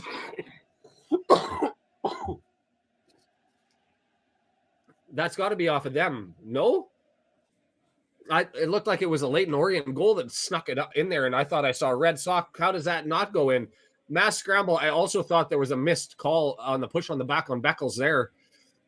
I thought Fletcher for the shove on Beckles would have been. Yeah, it should be a corner for us. That's what I saw. I'll see that. I'm still shocked that it hit Mullin as it was going through his legs. So it was a Leyton foot that got it, but it hit him under his thigh. But I am surprised no foul on the Fletcher Beckles charge. And it actually bounced off of Beckles' head once on the ground. So here we come, 13 minutes late. We're looking. What the? How, people? It's exactly what I'm thinking. And we've given away, and they're going to get a throw in here. The return pass goes out, and Leyton looks like they're happy at home to just take the point here. Socks are being pulled up on the throw in. Nobody's really running around. They may just be gassed. Like, I think for Leyton Orient, they've tied a knot in the rope, and they're just holding on.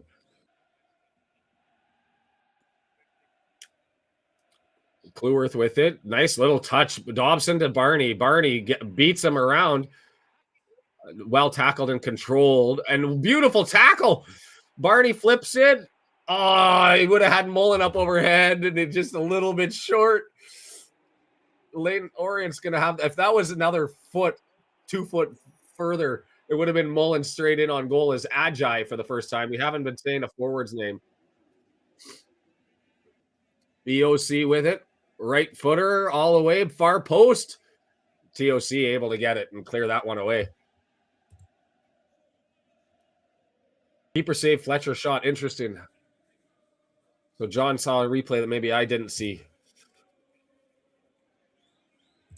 Well, we're awake now. Charles so excited he lost control of the shift button.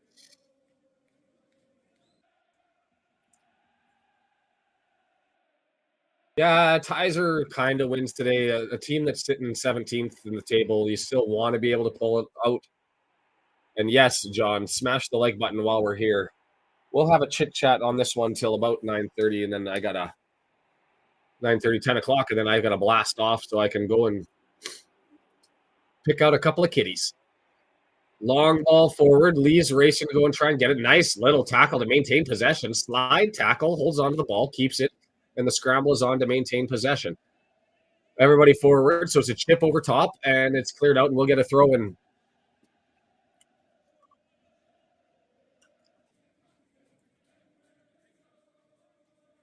Hello, Yashin, by the way. How are you? Midfield, in we go. We'll get at least 3 minutes of added time, I think, with the injury stuff that's happened in the half and the added sub time and those sorts of things, as Ogonko has it and move it all forward. And Mullin, Yashin joins and says Mullin's going to score. The whistle seemingly gone away now. Lee, McClean, tried to one touch past that, and it was a little bit off, not enough on it, and so it's cleared out, and McClean's going to have a throw in as we had a bit of space. Gabalok from Honduras. Lee, McClean, Lee with it now, looking into the box. It's up there. Fletcher up in the air, and he gets flipped upside down, and we've got a potential head injury for a bang on the ground. It's blown down. Simpson underbridged him and then got squashed.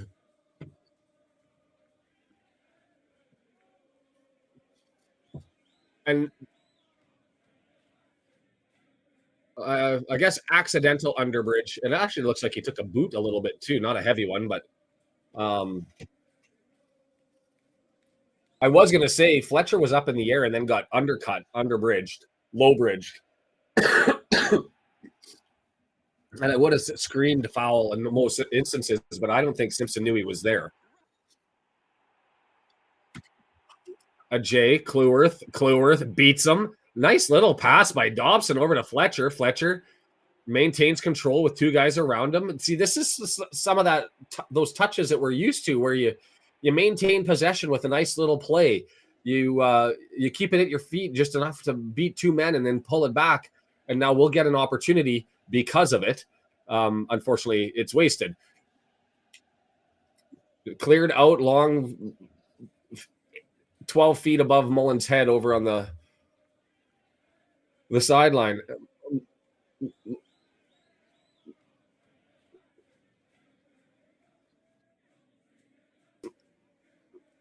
Man, all the fans in Wrexham, I mean, they're white, full sun blasting on them, arms covering the eyes to be able to see in.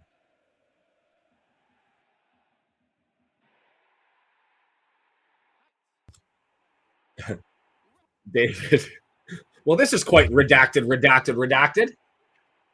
Love it. Love it. You guys, somebody's got to start thinking of man of the match here, too.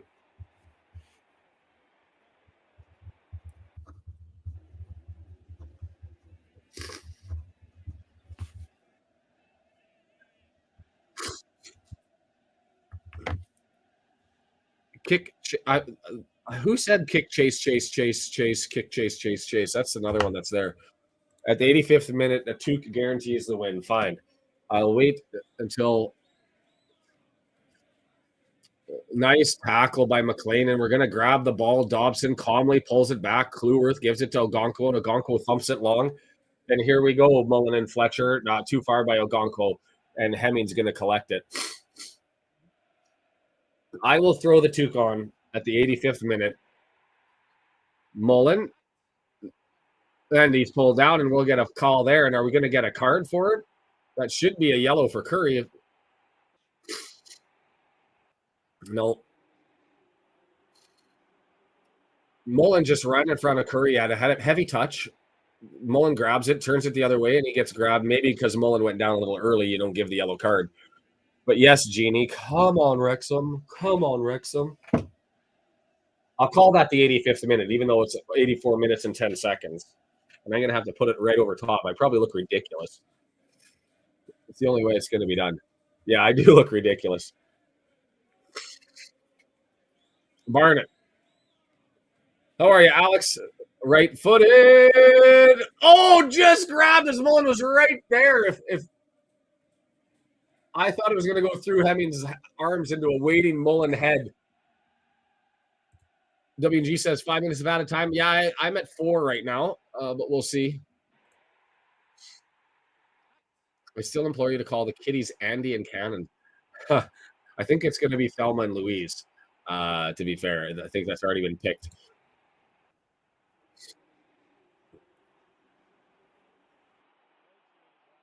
Sliding everywhere.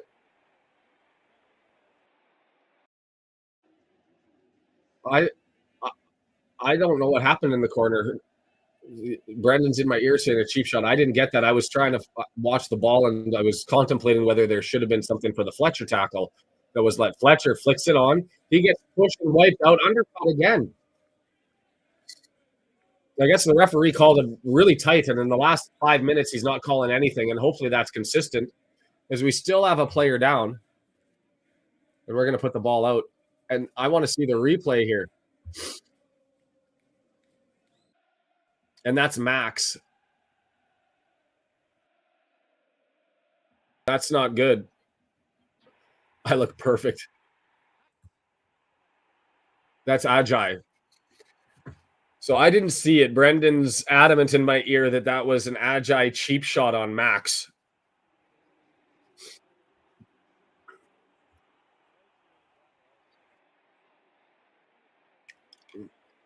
So took him out low. Left ankle.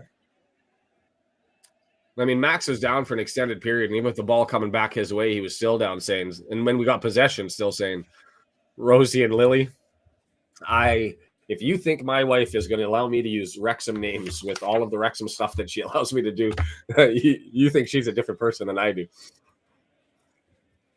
Hey, Carozo, what can I just call you, Kate? From Argentina. It's been a while since we've had an Argentinian come in, surprisingly. The Patagonia Reds, and I don't know if you are one. Yeah, it doesn't look good for Max.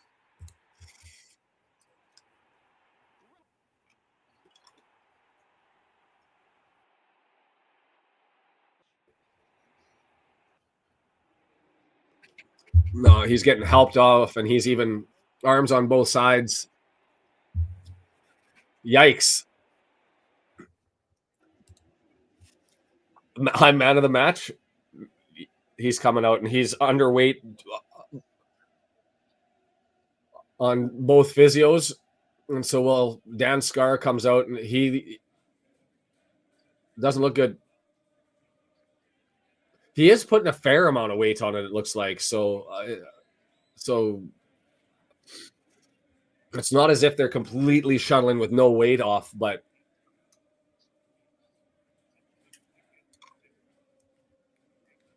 Scarr on. We'll see where Dan goes. Is he going to be in the center back position? Is he going to fill in for Max on the right-hand side? Who moves over?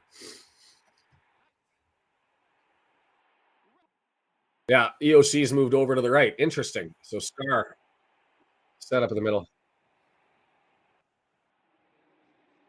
So Mia Roberts talking, if you don't have the iFollow, saying watched Max go down the tunnel and he no weight as he went down the stairs. So Dan Scarr looking to pick out Fletcher. Nice little advanced pass, but Fletcher's not able to control it. Goes to Dobson, rolls out, nothing there. Reverse Jakes. Brennan called it out.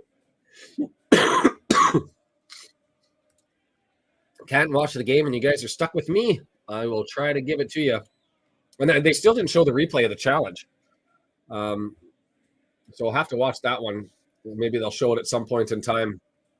Agi taken out. Our top man.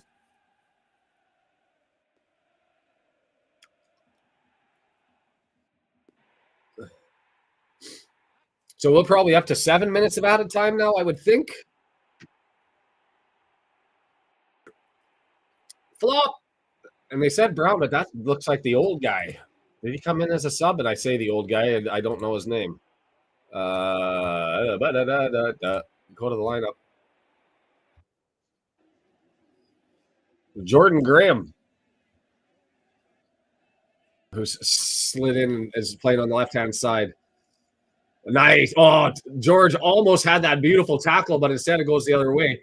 Knocked down. Barnett now with it. He not able to break through. Interesting that they put the old man for them, 38, I think he is, up against Barnett on that side late in the game.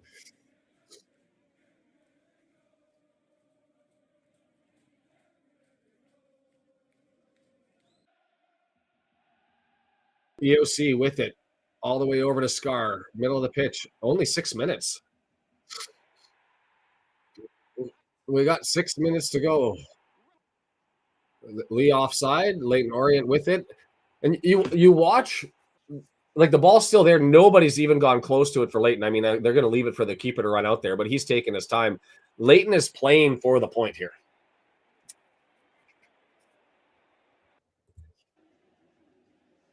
I can throw that one up there while we're waiting for them to play the ball. I haven't ran a poll yet. It's going to be a quick one because we're going to have to vote on man of the match sort of stuff here as we're still waiting for Hemming to get us underway. Still waiting. And we're finally underway. 90 minutes, 45 seconds, and it's headed forward.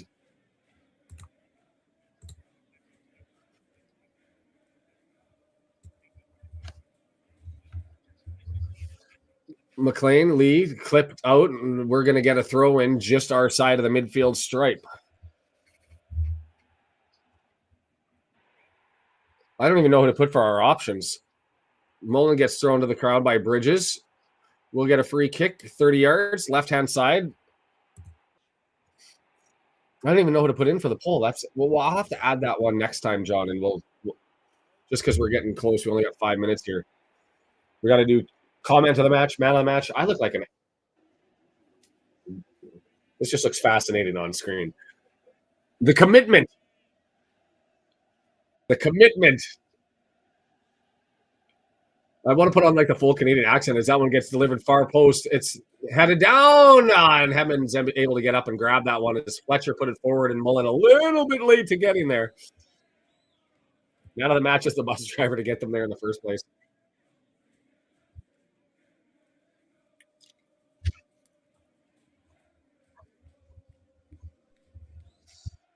Galbraith moving forward. He's got Evans on him. Galbraith draws it forward, gets it to Brown. Curry and Fletcher steps inside. Dobson, George, he's got a man coming behind him. And whoa, dangerous. There's a slow pass. Lee had to come back, and when he tried to sweep it forward to Mullin, he didn't get enough on it, and so it's a turnover. And Adjai lets it go, turns it. Ogonko comes running forward, and Adjai is going to lie around on the ground for, I'm sure, on that tackle. Wickham with a late goal. Ogonko nominated.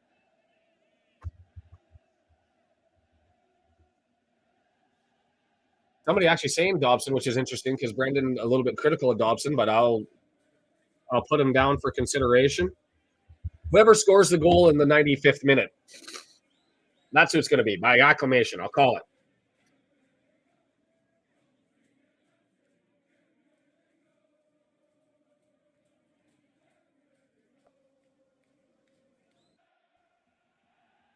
It's nice to see you again. Hey, JL. Appreciate it. It's been a while since we've seen you. And so I pronounce your name, but I always get it wrong, and then Brendan has to remind me. Xerxes. That's what I was waiting for in the background. Xerxes. Oh, I'm sweating. Should be putting the fan at me. Long ball, searching for Ogonko. It's flipped over. And see, you see us, we're running and grabbing the ball and trying to play it quickly and get into this thing. Every time they get the ball, it slows right down and a 0-0 draw, and they're looking for their point.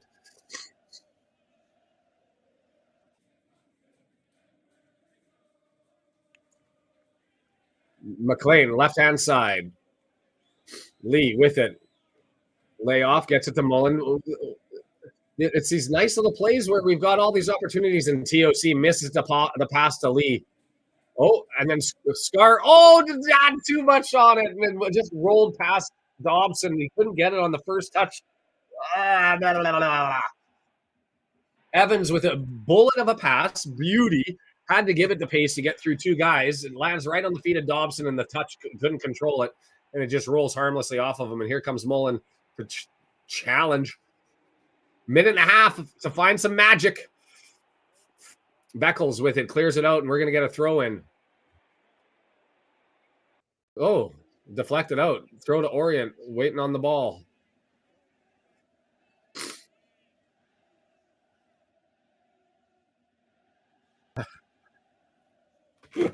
I can't even say what Brendan's saying in my head. Not part of the apparel I'll be using to show my best side to my wife, for sure. People can assume what we're saying in the background. At least I hope your mic is off. Leyton Orient with it. Oh, nice little play there to keep it in by Brown. Push tackle, Dobson tackle. Awesome. We're going to get one last chance maybe if we go push it down. Fletcher's surrounded by numbers, and he gives it away, but he's chasing it down. Leyton with it. Fletcher still running with it. Somebody step out. Long far post. Opportunity for them as it's flicked up and still there. Handball by them. Last little rush here by Leyton. Lee with it. He's got possession near the corner flag, and TOC looks. He does keep it in play. Found Mullin. Flicks it forward. It's one-on-one. Simpson to Fletcher, and he's going to knock it back. And there's the whistle. Everybody kiss your sister. because that's a true draw. I think even though you want your, I hope that's an analogy that's used in the UK, or it just sounds really awkward. Do you guys say in a tie that it's like kissing your sister?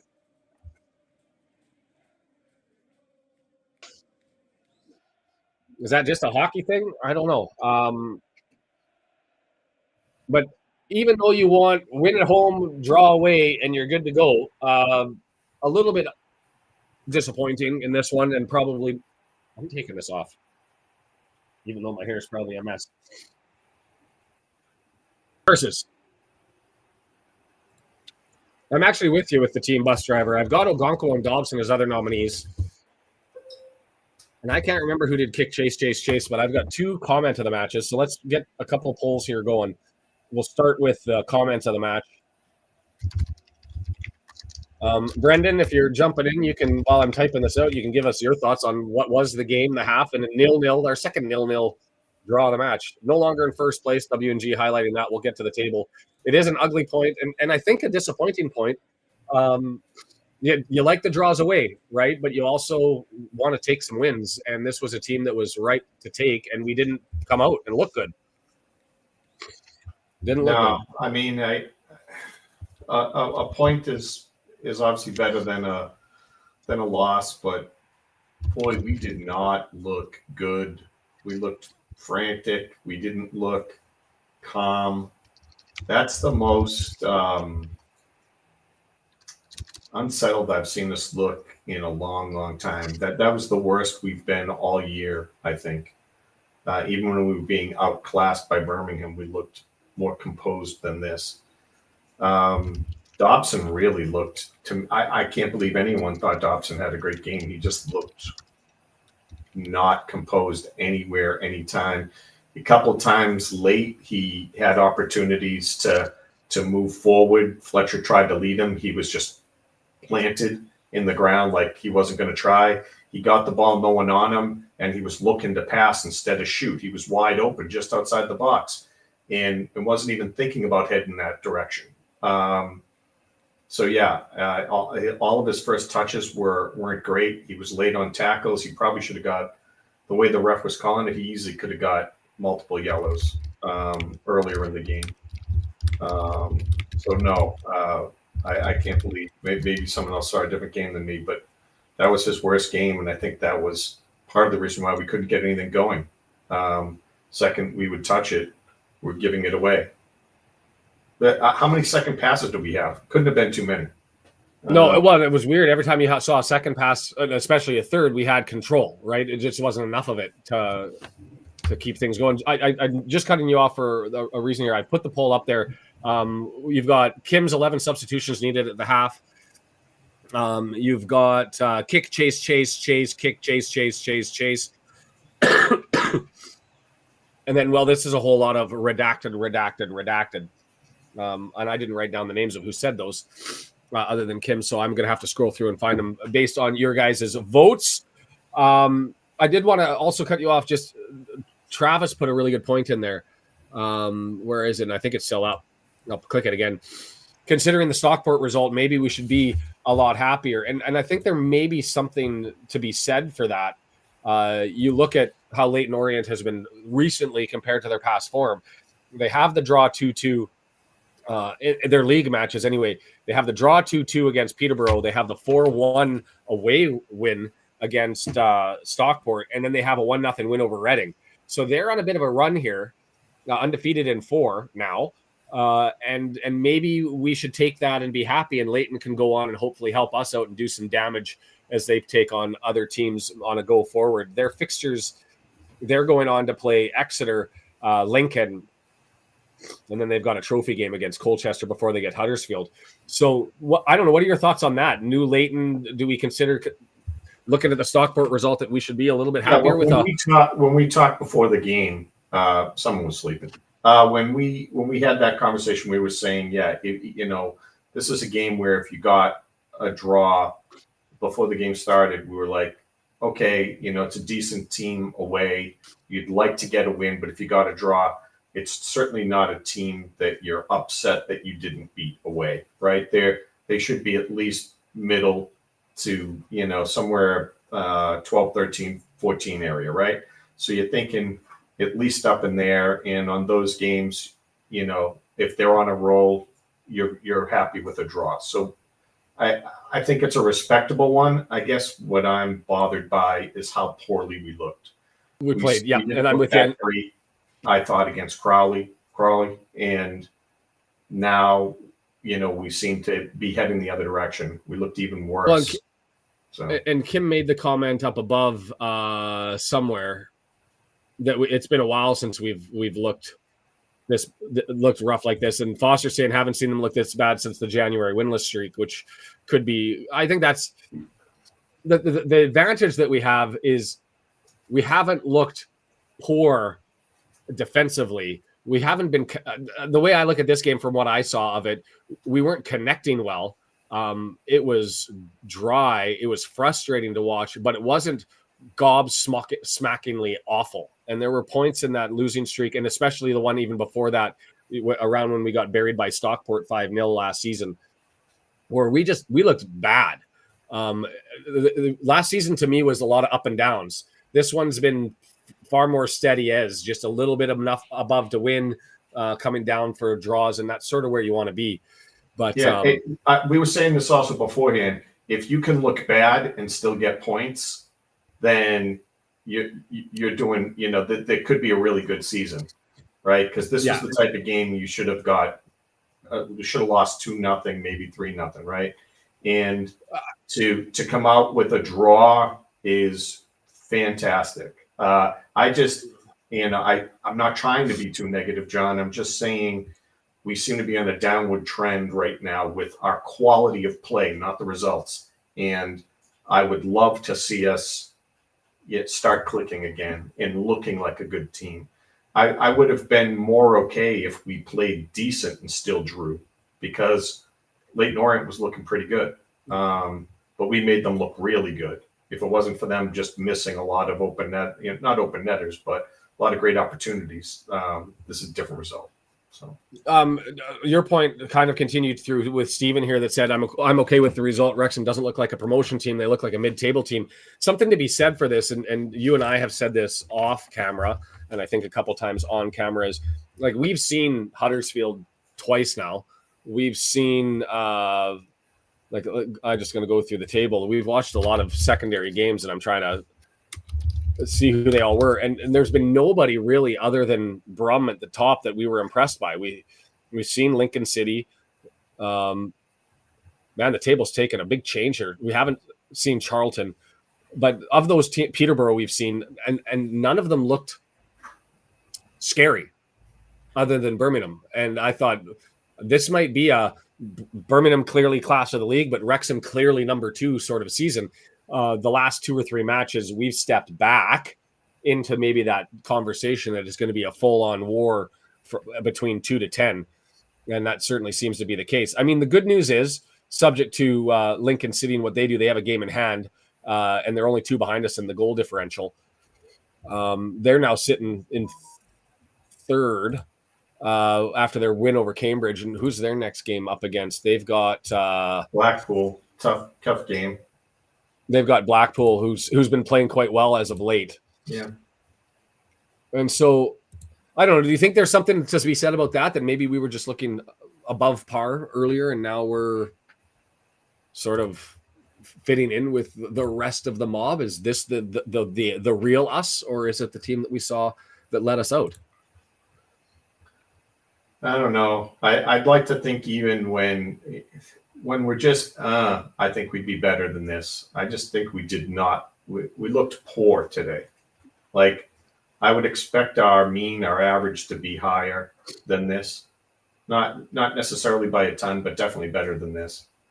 And if we seemed like all we just needed was a little bit, some quality just for a couple of minutes. I mean, we looked threatening for 3 to 4 minutes there in that second half before they started really stalling and taking a ton of time and everything. Yeah. And I do appreciate John's sober second thought here. 17 points from 8 games is really good. And I mean, you put it all things into consideration. I thought that if we got 8 points out of the first 6, that would be exceptional. We're now sitting at 17 points from 8. I think if somebody would have pulled you aside and said you're going to have 17 points on your first 8, you would have been like, yes, I will definitely take that. I'm going to pull the poll down here right away. I only have 3 nominees for man of the match: Ogonkwo, Dobson, and the bus driver. So if I don't know if anybody else wants to chime in on this one. Bring on the next game. Thanks, Brendan and Sean. I appreciate that and all the goodbye messages that were there. And we're Matt Al, just since it's here, I just want to identify. Thank you for being an awesome human being, and that's just what's happening. A great ambassador up too, by the way. Oh, you have the game stats up. Great ambassador for Wrexham, and I appreciate you very much. And so I just wanted to say that for reasons that you and I know. So we all agree with. Go ahead, Brendan. 58% on the possession. Going to Leyton Orient, their XG was 1.33. Now, Sean, you missed it well into the first half, and Wrexham's XG was 0.02. We climbed all the way up to 0.82, which was quite a ways to go, and it certainly was very unimpressive. They had a total of 9 shots. We had 6. They had 2 big chances. They're saying we somehow had 3 big chances. I don't know about that, but I don't know where that came from. That one scramble in front of the net when we couldn't kick it in. Somebody just clicking the little clicker button hard from that one play. And yes, Catherine, I'll repeat that. Thanks to Brendan for holding down the fort both. And Deandra tomorrow, I haven't put the graphic out there. The women's match, Deandra's going to be on for that one. Heard nothing but rave reviews for that. And so mass appreciation for Brendan for being able to assist and facilitate and making sure that this gets off the ground for Deandra to step in, because I want to cover the women's matches. Yes, the universe. It is what it is. Do we want to look at the table? Do we want to look at the next little bit? I mean, the interesting part for us is, Stevenage, Northampton Town. I'm going to be here for the Tuesday game. Northampton Town, we've got the following week, so we're going to run through an extra set of games. Are there any other weird times for games on Tuesday? I don't think there will be. Not that I want to take up time to on a work day. It is this long weekend stat in Canada. I don't know if it is anywhere else. We have National Truth and Reconciliation Day, taking into account the Canadian/English atrocities that happened involving our First Nations community years ago, and the policies that wiped out 90% of our First Nations population. So we'll take a moment to reflect on that this weekend. Stevenage, Northampton Town, and a trophy game on Saturday, and then we're back into the trophy game with Wolverhampton on the following Tuesday. So we've got lots of games coming here. I'd like to see some extra minutes. So, and yes, the Lincoln game, there is chat that one on October 12th, because of the international window, could be postponed, because they'll have 3 players that could be called out internationally. If they are, that's enough to trigger a delay for the international window. We'll pick another game and watch it if there is another one that's going on then, and we'll pick the other one that's figured out. Maybe they flew. Did they take a bus? I don't know. Well, this is a lot of redacted, I think, is going to be the winner on the poll, and that gives us the man of the match. Did you see any other names pop up there, Brendan? Did you have a thought of anybody other than Ogonkwo, Dobson, and the bus driver? I know you said that you weren't necessarily sold on. Yeah, I think it was Ogonkwo. I mean, that there were a couple of decent stops, nothing too spectacular. I mean, I think that Leyton Orient blasted it right into his chest on that corner, and there was one that he got to. That was a kick to his right that he dove out for. That was a decent save. Other than that, he didn't have to do too much, but no one else really stood out most of the match to me as playing very, very well. So I'm just looking at the match there. Had I voted for mine, which would have been 11, the one that I wanted, 11 substitutions needed at the half, we would have had a 3-way tie. If I do include my vote, does that mean I can use it as the tie-breaking one? Because that was the one that I liked. I don't know what the rules are. make them up for fun, because I actually have a tie between those other two, and the other one I prefer. I am going to make that call. I'm going to make it Kim's 11 substitutions at the half. 11 substitutions needed at the half. Start a poll. I'll put it out there. Gonko, Dobson, and the bus driver. I'll let somebody fill that in, because that's sort of the nature of the game, as I've got the eldest in the background doing his thing. Man of the match.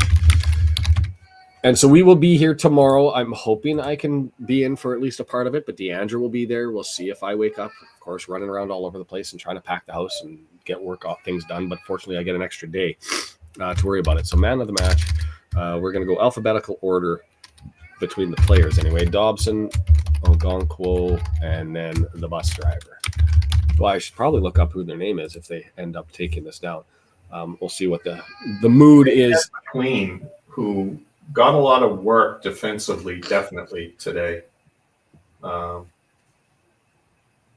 7.9 on FOTMOB. So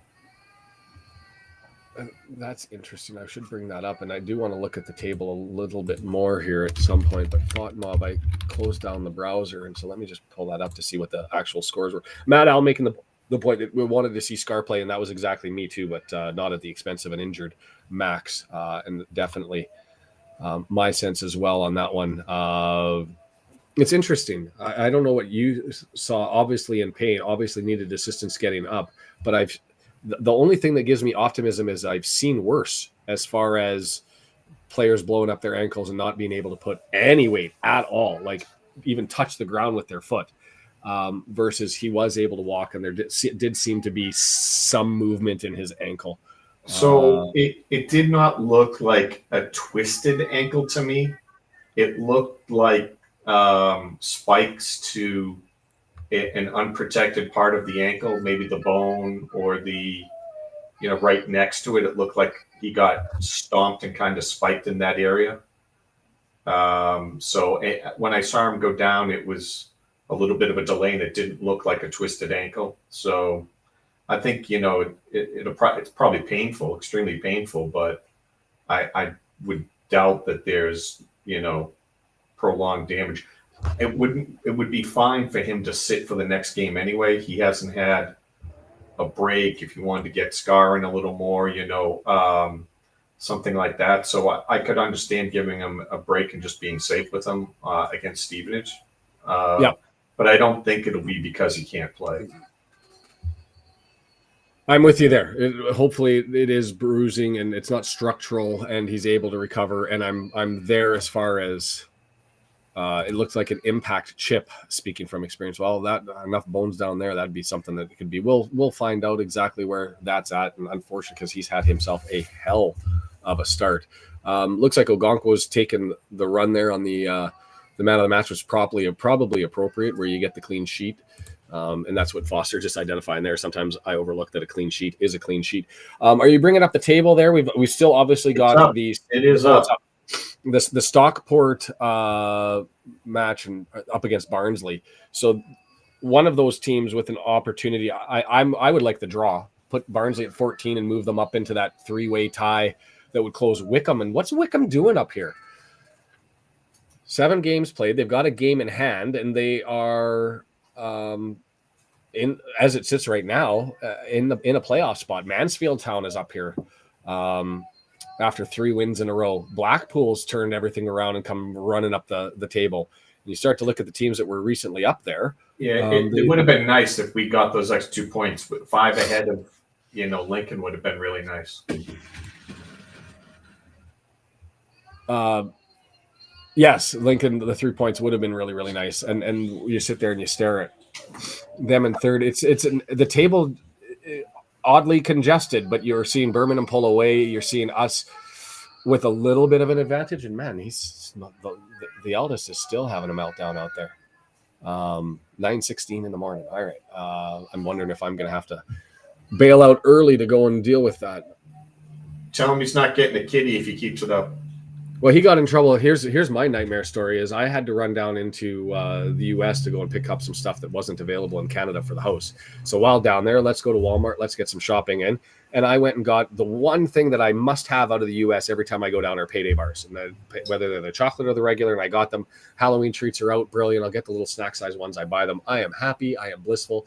And yesterday morning, my eldest climbs up onto the counter where everything's up in the top shelf in the cabinets, and he gets the chair out, climbs onto the counter, opens it up, and he had himself a good solid 8 payday bars, Halloween size bars for breakfast yesterday morning.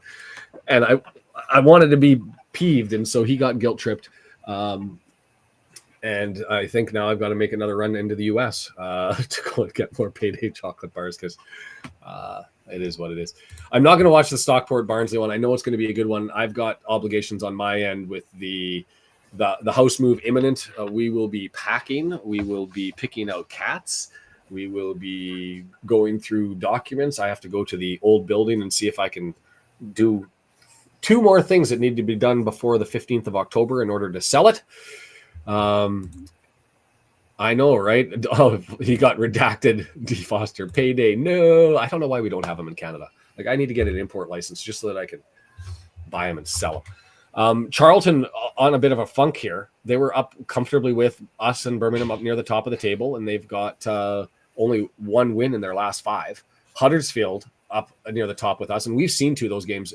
I think you'll agree with me, Brendan. They looked absolutely garbage, didn't they? Yeah. So they're now 1 win in their last 3. Stockport, I mean, they're going to have their opportunity with Barnsley, but they've gone 3 games without a win leading up to this one. So we'll see what happens there. My money's on Barnsley to take that one at home against a Stockport team that's been struggling recently. And the after 90, no, I haven't been doing the after 90 just because of time commitments. A lot of people have been asking for it, and so maybe we do look to bring that back in, and then maybe I reach out, whether it's just us or whether it's bringing in more of you guys. I don't know. We'll have to figure that out. I want to do more. I really do. The problem is I have a trial scheduled in November, a trial scheduled in January, and I'm running my face off at work trying to just ninja everything off.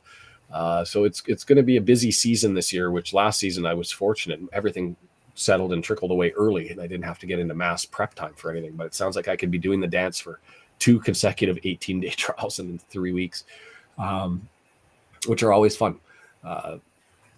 Go into law, they said. It'll be fun.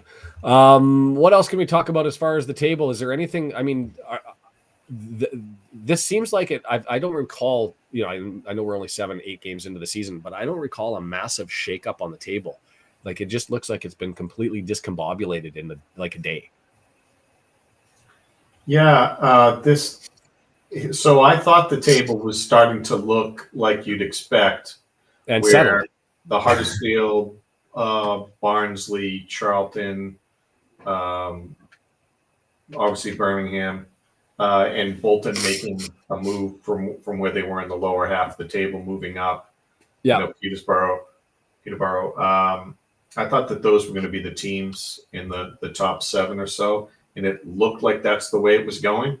And yeah, a lot of surprising, not good results today for those teams. And all of a sudden, we have now Lincoln's not a bad team. I thought they'd be 6th in that range. I just wasn't expecting them, and Blackpool, and certainly Mansfield. Like, I thought they had their moment, and they were going to start to move down towards the middle, maybe 16th, somewhere in there. And now they're up at 5th. And Wycombe Wanderers, certainly not expecting that. Like you said, totally shocked to see them up where they are. So yeah, I think those teams look like a surprise, because Blackpool, I don't think, started great. Now they're on fire. So you look at the table as far as, like, I was looking at it earlier as far as teams that we've played and strength of schedule and all that sort of stuff. And I mean, we've seen Lincoln City. We still got the match to come here in October with them. But we've played number 1. We've now played number 6. Peterborough all of a sudden sliding back into the conversation. Reading, they look like the yo-yo of the league. They go 2 games where they look like garbage, and then 2 games where they look like world beaters. Yeah. I guess the only thing that we're starting to get a picture of for sure is that it looks like it's going to be, and Crawleytown looks decent, I thought, but they lost again today at home to Bolton. And so all of a sudden you've got, it looks like to me there's 3 teams out of 4 that are really struggling. Burton and Cambridge haven't pulled out any wins. Shrewsbury able to get a draw against Rotherham. But like, who of those other teams around them is going to draw down with them, or can they pull it out? I just want to, Foster and Clark saying about the payday bars and sending them up. Don't worry about it. I like it as an excuse. It only takes, I should get my Nexus card again. I'm literally 35 minutes away from the border and 50 minutes away from Bellingham. And I'm able to pick up my Jack in the Box on the way back up. I'll talk off camera maybe to Brendan about, I had my first ever fraud charge. Well, since 1996, my first ever credit card fraud charges. And I think I know when it happened. And I want to see if I can figure out what happens in the US when you guys pay for some certain things, because it seemed a little awkward to me. But we'll talk about that offline. A good example of how volatile a table is: 2 games could flop 6-21. And that's exactly it. And it looked like it was all getting set up, and then away we go. And if we could 6 to 15 is within 1 game of each other. Like, it's 13, 10 to 13 is in points is 6th to 15th place. Yeah. And then 1 point ahead of that is 3 more teams. So, I mean, between 3rd and 15th, you're talking 4 points. So, obviously, because it's so early.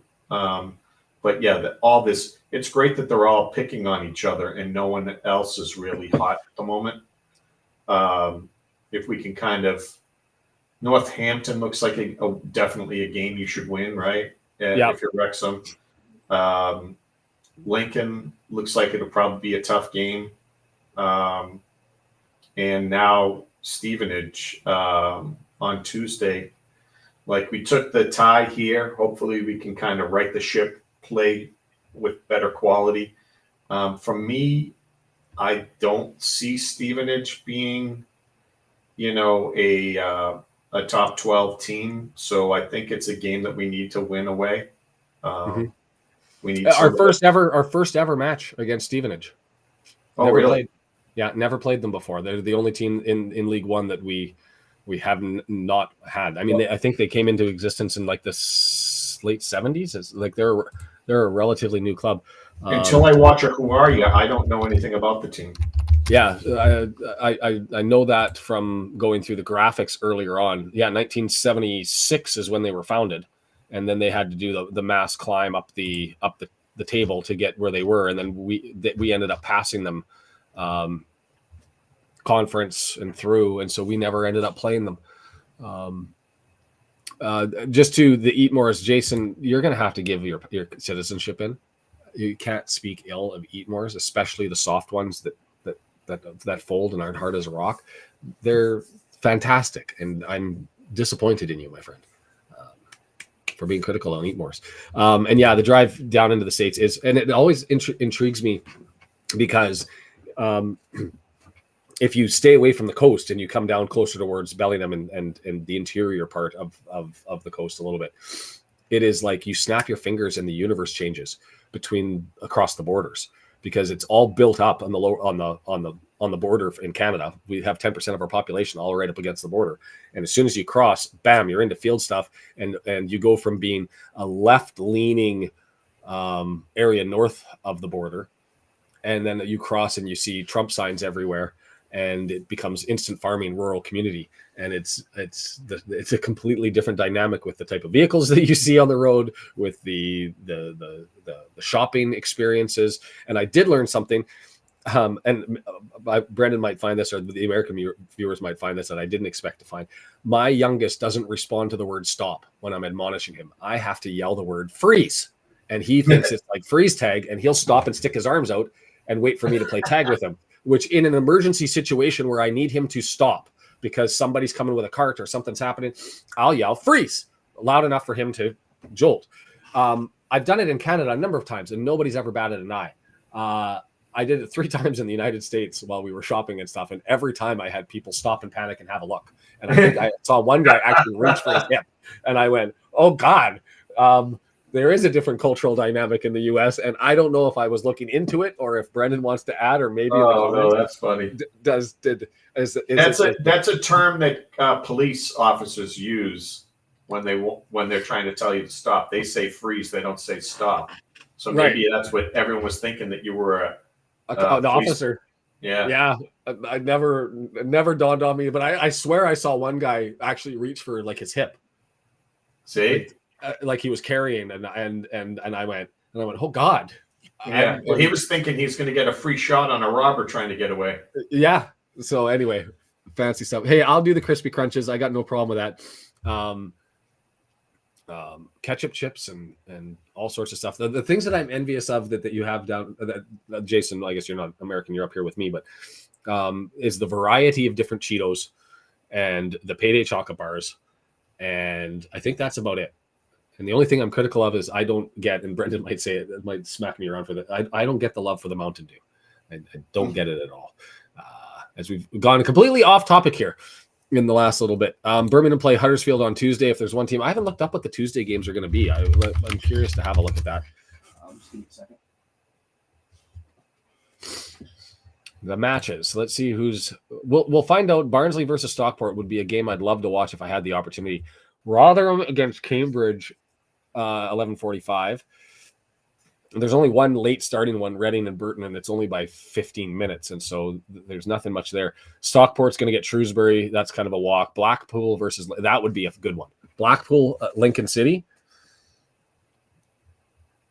Oh, I will take cheesies over Cheetos, but I like the variety of the Cheetos. So you've got 3 and 4 playing. That's going to be, hopefully they end up in a draw, and that helps. Charlton on the road against Bristol Rovers, which Bristol seems to be more cold than hot, but earlier on in the season they were hot and cold.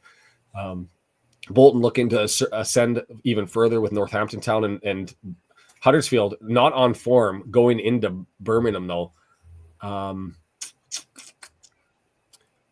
don't know, Mad. You think that Huddersfield is a team that is going to be tough for us? I'll tell you, maybe against this team that we saw against Leyton, but Brennan, you can back me up. Were you impressed at all by Huddersfield? Because I thought they were borderline horrible in both the Rotherham game, and I can't remember the other one that we saw. They lost one as well. They gave off the vibe that they're probably better and that they were playing poorly.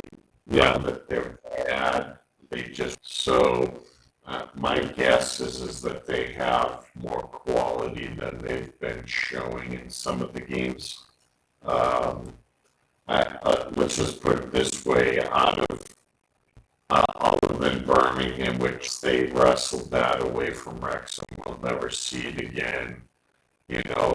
I thought it was ludicrous to think that they may go the rest of the year without losing, but they're not going to. So that's over with. Yeah. But the next team that I love seeing take losses is Huddersfield.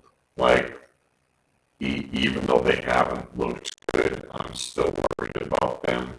And then after that, Barnsley, if they got it going, Peterborough and Reading, if they got it going. I think those teams have the talent. I mean, I guess Rotherham might combine with it. It's been Matt. Al wants you to say that the word in the chat. I don't know if you can say it, but I exterminate. Yeah, that's how you'd say it. I don't know. It's kind of like the one word that I didn't expect. The UK, you guys say it's the capital of Malaysia. And before I say it, I'm curious, Brendan, how do you say the capital of Malaysia? Do you know the capital? Kuala Lumpur. That's how I say it, but I could be That's what I would say. And I actually know somebody who was born in Kuala Lumpur. I get laughed at every time I say it over there. And So we're saying it wrong. we're saying it right, both you and I. Kuala Lumpur, poor. That's poor or poor. That's close. In the UK, Kuala Lumpur. Well, not even with the R. Kuala Lumpur. Well, there's plenty of there's plenty of things that they don't say right in the UK. Like the fact that they TH they use as an F. Like if I see Rich from Rob Ryan Red say free again when he's saying three, I mean, I just laugh hysterically at that. I don't know why, but he so pronounces instead. You know it's a 0-0 game when we're talking about pronouncing the Kuala Lumpur and Phuket in our. You started this. You got me all going now. It's all my fault. I don't have note to do about it. Note being the Yorkshire nothing. So anyway, I'm curious, Al. You're gonna have to tell me the pronunciation. So the Tuesday games. I mean, really, the delicious treat in that one is the Blackpool-Lincoln City game. I mean, Barnsley and Wickham, because of Wickham's performance, Wickham going on the road to Barnsley, there's a couple of really, really good ones that are in there, and Birmingham Huddersfield, the top of the table, sort of playing each other in a lot of games. Birmingham Huddersfield, Blackpool, Lincoln City, Barnsley, Wickham are some tasty treats coming out of that one on Tuesday. Us with Stevenage for the first time. So I think 9:32, a 0-0 draw. We summarize the statistics. Don't give us anything to look at because the game didn't give us much to look at. Any final parting shots? I guess I could go and look. I think it's Ogonkwo running away with the poll. Yep, 64%. So let's see some subs. Let's see some stuff get going. Let's see some Revan and out there. Let's see some. I'd love to see Marriott, Mullin out there at the same time. Seb and Barney on the wings and just be all speed all the time. I'm down for it. I do think. I mean, you've paid 590,000 quid for the young Mo Faal. And I get that you want to build him up, and Parky likes to ease people into things. I'm not saying he gets a start, but there's Fletcher with the minutes, and you've got 3-4 games in a row, including the trophy game, coming up here. Now's the time that if we're going to widen things out, you start to, I think Mo Faal comes in for some minutes as well. And I would even potentially advocate if you take Fletcher off for one game entirely, that he come out and he start one game and give Palmer a bit of a spell as well. Matt saying the same thing there. We need some Mo Faal, and also adding that he has excellent enunciation. Was that intentional? I don't know. 3-1-1 in the last 5. Hey, if you can go 3-1-1 in every set of 5 all the way through, you'll definitely take it. And so, yeah, I guess that's the concern too. He's already regretting signing for us, and that's not what you want as a player that you're planning to have for 3 years. Well, no, you know what's concerning is that he's pissing and moaning so early. Like we heard that a couple of games ago, right? You know, he seemed to be wanting to move right into the starting role as if he deserved that. And I mean, who knows if he was actually saying those things, but that wasn't the first time I heard that. Yeah, I mean, 21.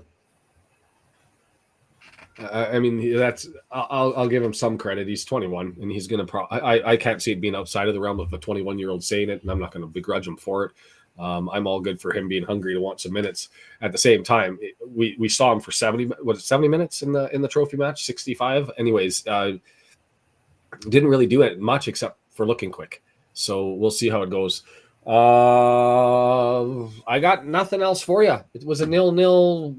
You take a point away. You're 3-1-1. Okay, fine, take it. We've got nothing to say really ill will, and we've got nothing really to celebrate, and that is the entire spirit of a 0-0 draw. And I'm hoping Brunt is not in next on Tuesday.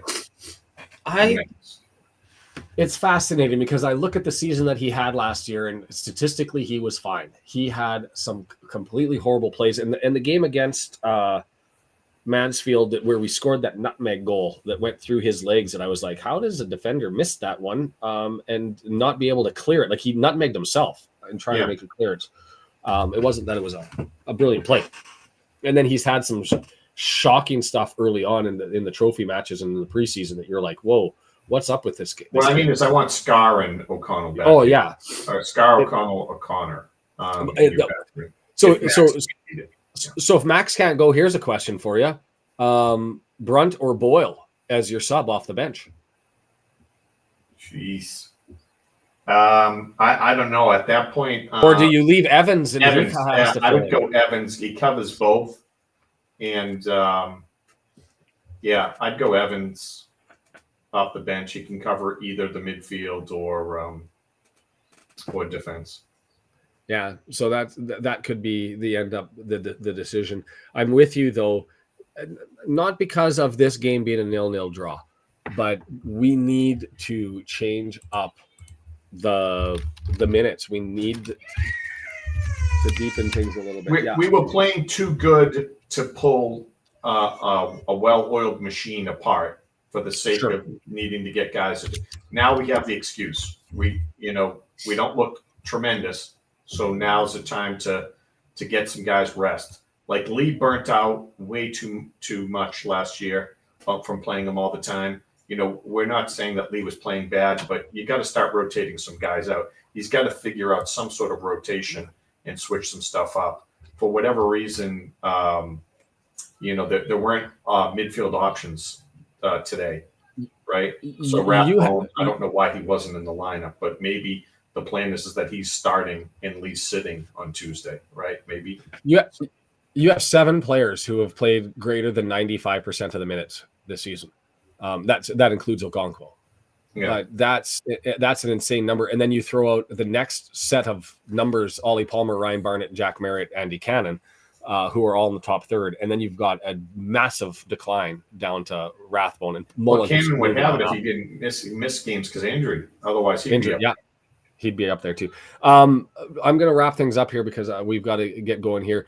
Matt Al says Parkey wants Fall to play the holding role like Palmer, and it doesn't suit him. He's a scorer. And I've heard this before. Then, but why go and spend 590,000 quid on the guy if you're not going to look to play him? So it doesn't make sense to me to go and get a guy that is going to be competing for minutes with Jack Marriott and Paul Mullin, unless he's so far superior that you're going to pay that money. And Mo isn't that far superior at 21 years of age. Could he get there? Absolutely. So that one, it doesn't make any sense to me. So he has to find a way to play, if not a holding role, at least a taller, can get to the long ball role. We'll see. Haven't seen enough of Brunt. I get that too. I saw him a lot because I was watching Mansfield because I had a thing for Aiden Flynn and quite liked him as a center back.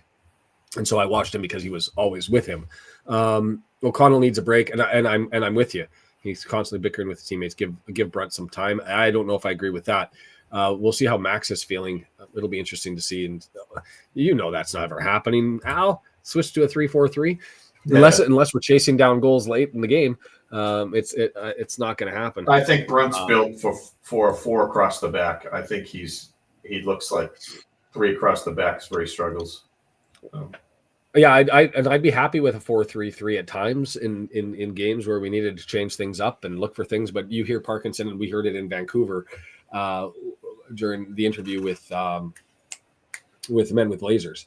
Him just saying don't need to change formations because there's enough fluidity within the 3-5 or the 5-3-2, the 3-5-2, however you want to say it, that they can accomplish what they need to do within that formation itself. So I don't see real big fortune. That Clearwood Barney really clicks well on that right side.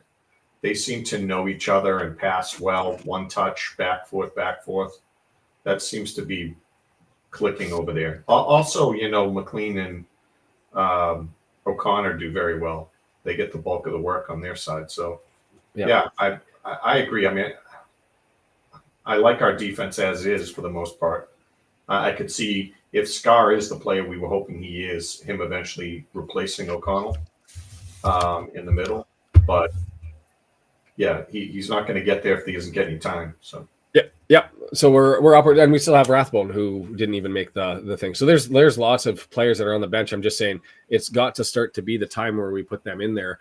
We're seeing the top guys, and maybe the step down is minutes and being overplayed Maybe it's lack of variety and a little bit of a spark, but I think it's time to not completely change it over, but just sprinkle a little seasoning into things, and we'll see how it goes. So to everybody who's still here, thank you for being there. Like buttons down below and doing that. Brendan, thank you so much for everything that you do. For Deandra for joining on the Sunday. For Al for the shutout, because you're awesome. And to everybody who's been a part of this community and continues on the run, I will try to get things out there early. I've got a Who Are You to do sometime during this long weekend because of the quick turnaround with the Stevenage game. So let's try and get that done before Monday night. Will be the goal, but I make no promises. Rumors Rathbone took a knock on Thursday. So, well, that would be unfortunate, but it would also be a reason why he wasn't in there, because I thought we were going to see more of him, not less. But I'm also glad that Evans got some minutes and looked all right in those. So we'll sign off for this one. Thank you, everybody. Enjoy your, I was going to say long weekend, but your weekend, wherever you are, unless you're in Canada, then enjoy your long weekend. And we'll see you Tuesday. Well, tomorrow. Women's game. Tomorrow. Women's game. Okay. See you then. Take care. Bye.